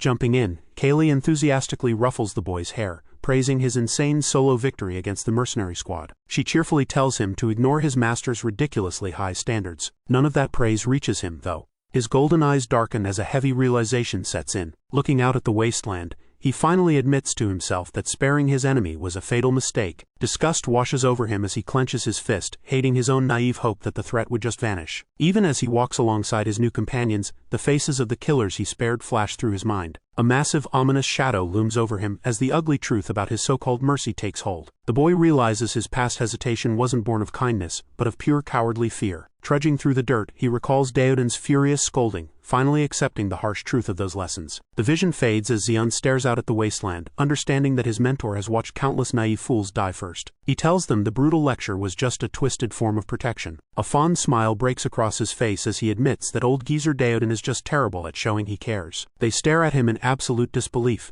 Did he hit his head? But the older man knows the truth. Hesitating in combat leaves a heavy, lingering scar. Kaylee playfully stretches Zeon's cheeks, trying to physically pull the heavy burden right off his face. Looking up at the dusty sky, the elder feels a deep pang of guilt that foolish adults force children to suffer in their place. The group finally arrives at a massive half-buried stone structure, where the elder warmly orders our boy inside for a hot meal and a bath. Meanwhile, Deep inside the facility, Daoden's quiet study is suddenly interrupted by a sharp knock. Before he can answer, Zeon kicks the door wide open, screaming at the old man for ignoring him. Unfazed, the seated man casually lowers his book and asks if the little coward is finally ready to pack up and go home. That strikes a nerve he won't be broken. He tries to keep up the tough guy act, but his confident bravado quickly crumbles into nervous stuttering. Daoden gestures toward the boy, highlighting the undeniable fact that his hands are still violently shaking. Taking a slow sip from his cup, Daoden's calm demeanor reassures him that such terror is an entirely natural response. Even as they spoke, the crushing weight of taking a life pulled at Zeon's mind like 100 shadowy hands. The elder warned him never to suppress that heavy burden, because the moment a warrior stops feeling the weight of death, they become no better than the monsters they hunt. That lingering agony was the only proof he still had his humanity. Leaning across the table, the old master offered the boy one final chance to walk away. Zeon's fist slammed into the wood. With a defiant grin, he loudly declared that a little trauma wasn't going to stop him. Thumping his chest, our boy arrogantly joked that he had to stick around just to keep the stubborn geezer company. A rare, genuine smile crossed the veteran's weathered face. But of course the kid just had to push his luck, teasing the elder until a very visible vein popped on Daoden's clenched hand. That touching moment instantly dissolved into chaotic screaming as the old man finally snapped and delivered a brutal off-screen beating. Suddenly, the quiet aftermath of the beating is shattered by the deafening crack of a massive hammer. A team of master blacksmiths relentlessly strikes a blindingly hot blade. Kaylee is completely blown away, utterly mesmerized by the sheer army of skilled workers gathered in one place. Pavilsa casually drops a reality check. This entire army of master smiths is strictly here just to tame Daoden's wildly unstable sword. Kaylee is absolutely floored, unable to comprehend how a single weapon could radiate such overwhelming power for days on end. Staring into the sparks, the old man reveals the weapon's true name: Cryon, a masterpiece born entirely from one man's dark obsession. She can barely believe a human being actually crafted something so terrifying. The truth is far more gruesome. The blade is packed with countless enchantments and the harvested souls of millions of monsters. It's not a sword anymore, it's alive. Horrified, she demands to know what kind of human could forge such a nightmare, and Pavilsa replies with a single chilling name: Cryon. The realization hits her. The artisan named this monstrous weapon after himself, a testament to his own twisted genius. Before she can connect the final dots, Pavilsa sharply cuts her off. He pushes open the heavy forged doors, abruptly changing the subject to note that their guests are preparing to depart. The veteran warrior is a wanderer by nature, meaning their brief visit is already at its end. But as they step into the guest quarters, they find Zeon comically planted headfirst into the shattered stone floor. Daoden casually defends the brutal scene as education, an absurd excuse Pavilsa instantly shoots down. Kaylee hauls Zeon up by his ankles, casually scolding his mentor for treating his student like a lawn dart. Ignoring the comedy routine, Pavilsa rubs his temples and announces that the monstrous blade, Cryon, is finally complete. Daoden lights up with absolute awe at the legendary artisan's speed, while the weary blacksmith simply points him toward the workshop to collect it. Dropping his usual harsh demeanor, Daoden offers a rare, completely genuine thanks. A disbelieving smile spreads across Pavilsa's face, his brain completely short-circuiting as he demands Daoden repeat that impossible phrase. As the old master turns his back to leave, Daoden reminds him of their previous grim agreement. He firmly states that they will likely never cross paths again in this lifetime. But even as he says the words, a heavy guilt pulls at Pavilsa's mind regarding a shared, unspoken past. His mind drifts back to a dark day decades ago, when a massive crowd of survivors fled into the shadows like cowards. The sheer burden of their existence had become too much to bear, forcing ordinary humans to abandon their duties. Yet amidst that sea of retreating backs, Daoden alone stood his ground against the blinding light. For over a century, he shouldered the crushing weight of the world entirely by himself. The vision fades as a sudden booming shout jolts Pavilsa back to reality. Stepping through the massive forged doors, Daoden cheerfully waves goodbye and promises to see them next time. The sheer absurdity of that casual invitation reflects perfectly in Pavilsa's wide eyes. Zeon just offers a warm, knowing smile. The veteran finally connects the dots, understanding exactly what the old master meant. With a newfound sense of hope, Pavilsa calls out that he looks forward to their next meeting as the pair departs. 2 weeks later, the landscape has shifted to a desolate, wind-swept expanse. Sitting alone beneath a golden sky, Pavilsa quietly reflects on how quickly the days have passed. His peaceful solitude is interrupted when he easily catches Kaylee trying to sneak up behind him. She pouts defensively as he casually points out her childish behavior. Taking a slow sip from his cup, Pavilsa shifts the tone, gently asking what is weighing on her mind. Her gaze distant, Kaylee confesses to a lingering emptiness, her thoughts drifting to the sheer joy their young friend showed when receiving his gifts. She remembers it clearly, recalling how Zeon was absolutely thrilled to discover a deadly monster had been forged into his new breastplate. Before the memory recedes, the boy could hardly believe his luck when presented with a massive hoard of enchanted gear. He even marveled at the vast capacity of a subspace portal, jokingly asking if the old man wanted to hop inside. Even as that joyful memory plays in her mind, Kaylee desperately hopes he can hold on to that innocent smile. She suddenly realizes she sounds exactly like the old man, prompting Pavilsa to playfully tease her age. Dropping the jokes, Pavilsa locks eyes with her and makes a dead serious request. Look out for Zeon if their paths ever cross again. Kaylee doesn't hesitate for a second, enthusiastically throwing her arms up to show that Zeon is practically family now, and she will gladly forge him her greatest masterpiece. The old artisan simply smiles. Gently swirling a cup of green tea, Pavilsa weighs the massive implications of backing the true inheritor of Daodan's legacy. As a massive stone turtle lumbers across the desert, Pavilsa notes that all of humanity owes the ancient master an unpayable debt. Far away in the desolate wilderness, a heavy fist suddenly slams right into Zeon's skull. With a massive lump on his head, our hero screams at his mentor for damaging his already questionable IQ. Unfazed, the old wanderer casually blames him for making too much noise, completely ignoring the fact that he ordered the boy to hunt night beasts. Zeon refuses to let it go, pointing out that even the giant sword nearby is judging the old man's audacity. In response, the mentor delivers a second brutal strike. Half buried and dazed, the boy realizes the follow-up hit definitely didn't fix his brain cells. Daodan glares at the massive blade, muttering his disappointment at his so-called friend for not taking his side. Despite the comedic abuse, a quiet determination settles over Zeon's face as he confirms his daily mana reserves are completely drained. Treating his magical energy exactly like a muscle, he pushes it to absolute failure to force his capacity to grow. Zeon's mind goes back to that brutal clash with the masked scavenger, remembering how the enemy was violently impaled until the vision fades. Back in the dirt, Zeon clenches his fists in frustration, acknowledging the bitter truth that he hesitated against a human opponent, a weakness that cost him everything. Staring up at the night sky, Zeon realizes that the strongest emotion lingering inside him isn't fear, but pure, suffocating anger at his own complacency. Even the low-rank beasts he just slaughtered fought with a desperation he lacked, leaving him to wonder if he is even truly alive. The bitter taste of disappointment is something he refuses to swallow again, vowing to claw his way to true strength no matter the cost. For now, the path forward is simple. Push his current limits, keep training, and master the subspace gauntlet Kaylee gifted him. She had mentioned that feeding it a fire attribute item would amplify its power, making him regret leaving the Drake dungeon empty-handed. A quiet thought crosses his mind. If he could communicate with his weapon, would he ever reach the absurd heights of his mentor? Speaking of the old wanderer, Zeon watches him muttering to himself and seriously wonders if the man is going through some kind of midlife crisis. Hours later, Zeon crushes a glowing crystal in his hand. His mysterious task is finally complete. Standing tall, the mentor glances over his shoulder, noting that the desert night is fast approaching. As he tosses his own harvested crystal into a swirling subspace portal, our boy asks if the days are getting shorter or if they've just been too busy. The answer is simple.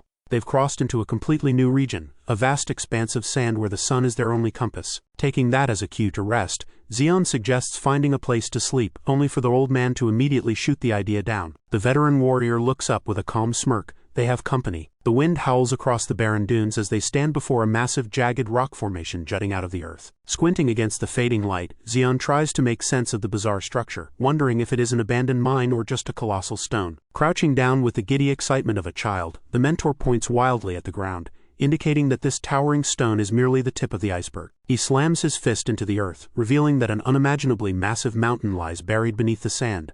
A structure so dense that even giant sandworms can't penetrate it. Zeon just stares at him, completely baffled by this sudden burst of manic energy. Leaving a massive crater in his wake, the old man launches himself into the stratosphere, shouting that Zeon's hidden potential is exactly like that buried mountain. Our hero watches the streak of light fade into the sky. Elder care is honestly a full-time job. Gathering his strength, he leaps up the jagged rock face to follow his eccentric mentor. He lands on a flat plateau where the veteran is already relaxing, prompting Zeon to ask if they've somehow swapped mental ages. A piece of dried ration snaps in half. The two warriors settle down on the cold stone to share a meager dinner. For a brief moment, the only sound is the quiet chewing of tough meat. Breaking the silence, the gray-haired master asks how his student is handling the harsh desert environment. Zeon admits he's surviving thanks to the training, but acknowledges he still has a long way to go. A humble assessment the old man bluntly agrees with. Our boy points out it's impossible to feel strong while traveling with a monster like him, earning a hearty laugh from his mentor. Then the smile fades from Zeon's face. Zeon questions how close he is to mastering his crucial sand ability,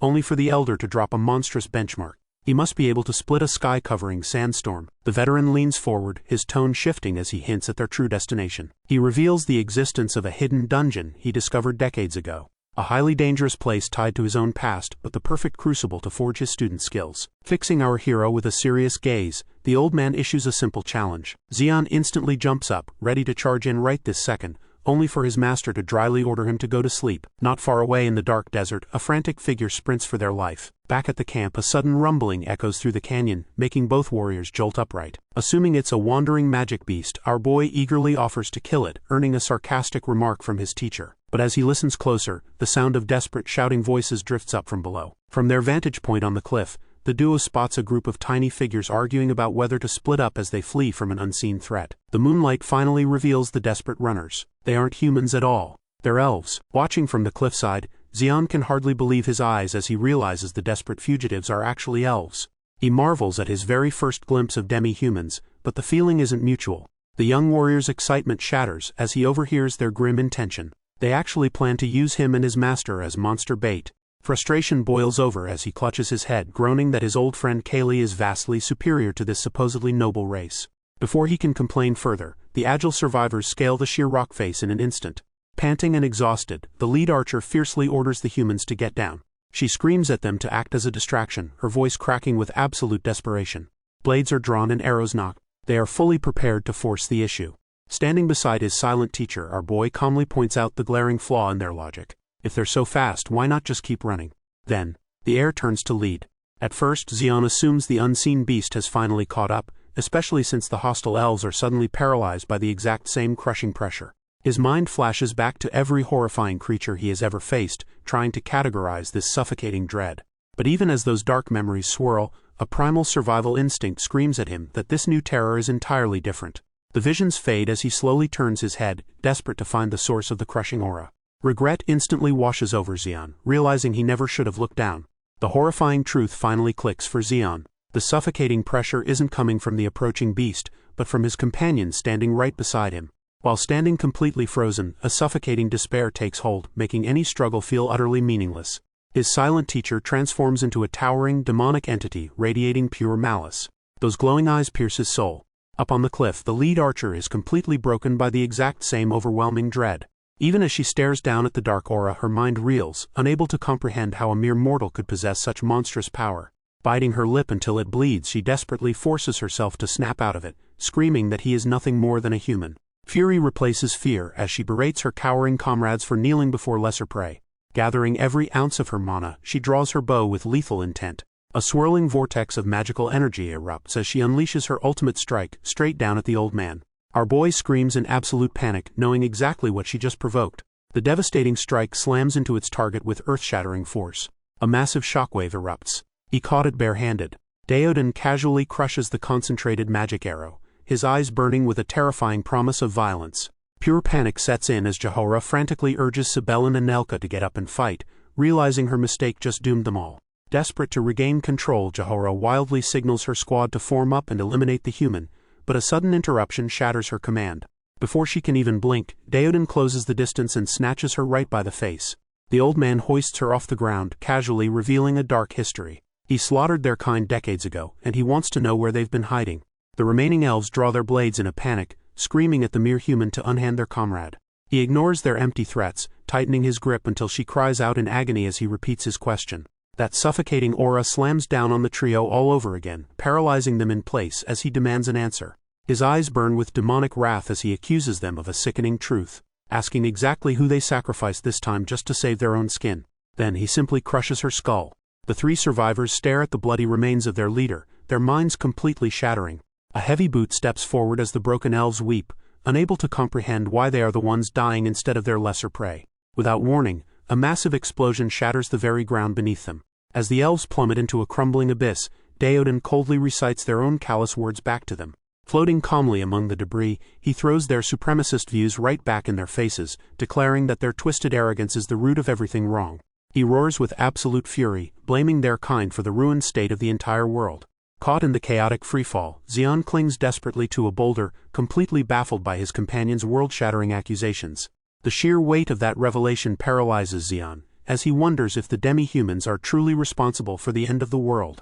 Before he can even process the thought, a colossal shadowy beast erupts from the abyss below them. The elves instantly recognize the nightmare as Solkara's, and while Zeon panics, one of the survivors sees a twisted opportunity. Their desperate plan is simple: use the terrifying creature to wipe out the old man.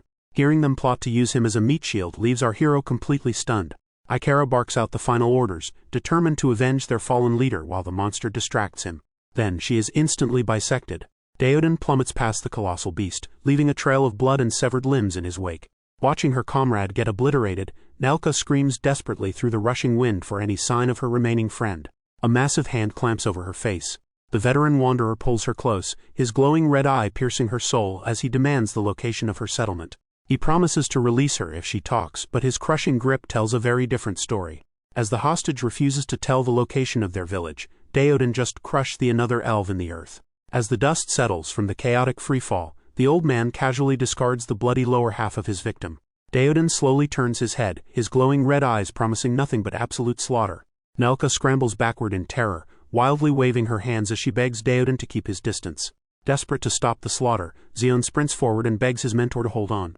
The veteran wanderer doesn't even turn around before swatting our boy away.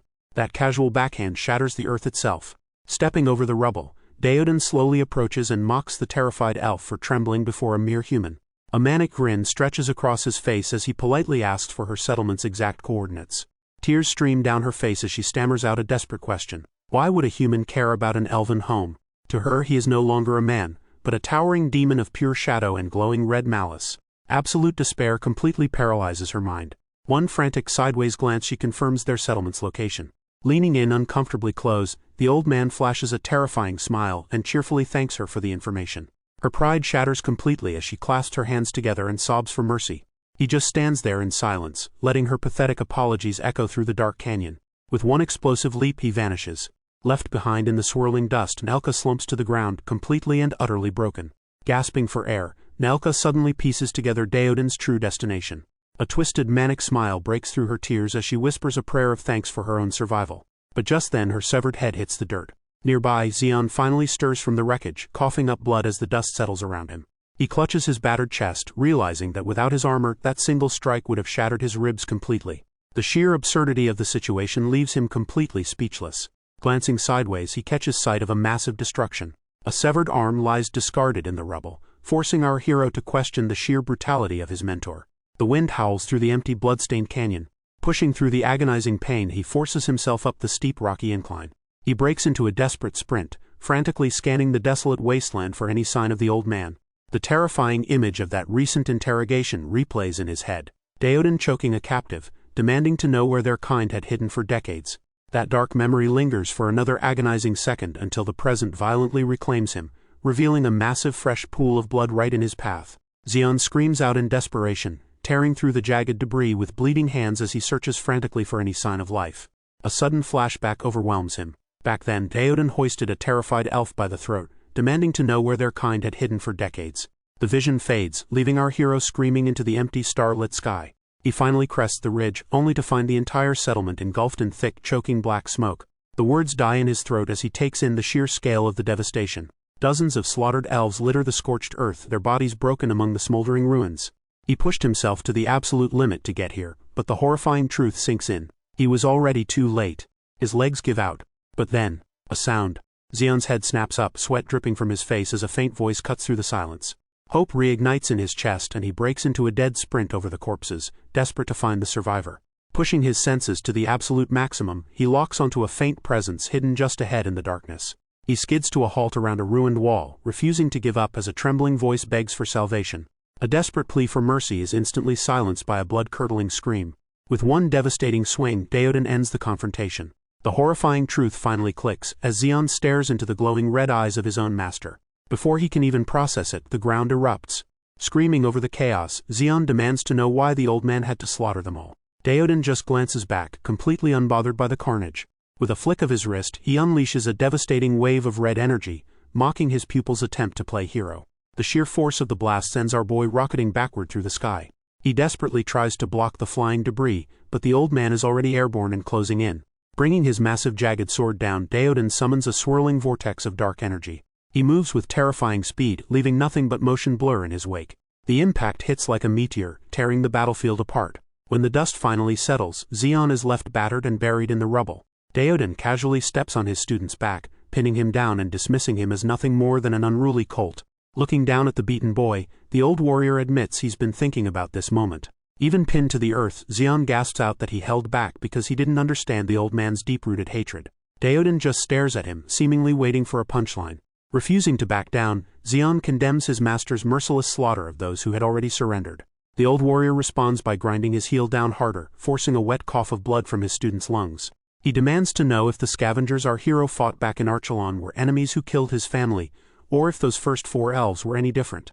Planting his massive blade into the earth, Deodan explains that this twisted mindset didn't just appear overnight. Whether passive or willing, every single one of them is complicit. They don't kill for religion or pleasure. They murder for purely selfish reasons, convincing themselves that humans are naturally meant to be their victims. It's a twisted psychological defense mechanism to avoid despairing over their own wretched circumstances, leaving the boy completely baffled. Stomping down with a burst of dark energy, the old man growls that such naive ideals only belong in a place like Neo Sol. Compassion is only permitted there because the city needs to keep its human slaves alive to harvest their power. Furious, Deodan screams that this is a battlefield of pure struggle, demanding his pupil look at the harsh reality beneath his feet. He remembers the world before it burned, a peaceful time now lost to ash. Despite the crushing weight, our boy slowly pushes himself up, refusing to accept that a single person's will is entirely powerless. Turning his back on his student, the old warrior declares his unwavering commitment to this bloody path.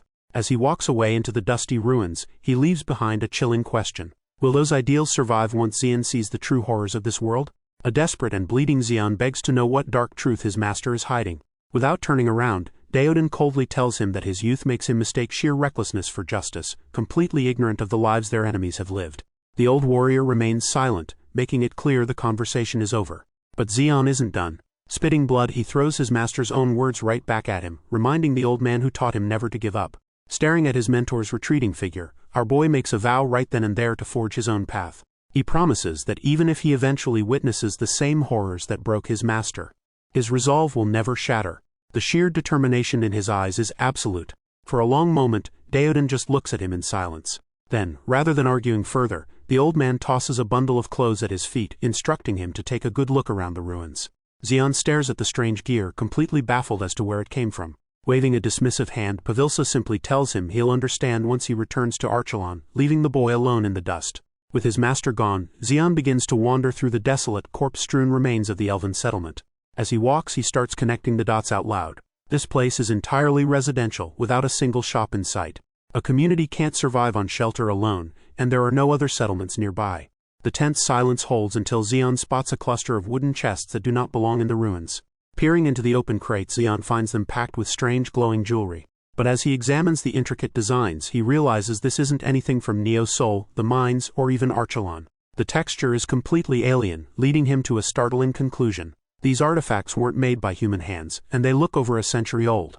That timeline perfectly aligns with the exact moment the Earth turned to desert and the demi-humans first appeared. Wandering further into the center of the ruins, he stops before a massive monolith covered in glowing blue script, questioning everything he knows. He can't even begin to decipher the alien language carved into the stone. Running his gloved hand over the ancient text, our boy admits he never questioned the origins of monsters because they existed long before he was born. But what if these creatures didn't just suddenly manifest out of thin air? His mind flashes back to his master's harsh lecture. Deodan had claimed their enemies slaughtered humans purely for selfish reasons, casting themselves as victims. Pinned beneath the old man's boot, he had listened to how the demi-humans used that twisted logic to escape their own despair. The vision fades, leaving Zeon to piece the puzzle together. These beings didn't come to Earth willingly. Someone else brought them here. He grips the stone ruins, realizing that if such a godlike being exists, their entire world is a lie. Opening another box, the sheer scale of the sight leaves him completely stunned. He squeezes his eyes shut, struggling to carry the crushing weight of this revelation. Opening his eyes, he realizes these items are actually belongs to humans. Now everything gets started to clear, why this village only has shelters, nothing else, since they obtain others' things by just killing others. The silence falls around the desolated village. Suddenly every shelter busts with the sand explosion, and all the building turns into nothing more than a wasteland. Standing amidst the chaos, the Zeon scrambles to his feet as the sand vortex forms around his hands. And with the full force, Zeon delivers a strike into the earth, a deafening shockwave that shatters the remaining wooden crates. Glowing jewels scatter across the scorched earth, illuminating the battlefield in an eerie, tragic light. Pushed to his absolute limit, Zeon channels all his grief into a single desperate strike. Few minutes later, all that remained was a desert. All the settlement which was there few minutes ago now turned into the dust. Coughing up after using the power to the absolute limit, Zeon glares down at the settling dust. With a heavy heart, he tells that this is the least he can do for all the slaughter peoples.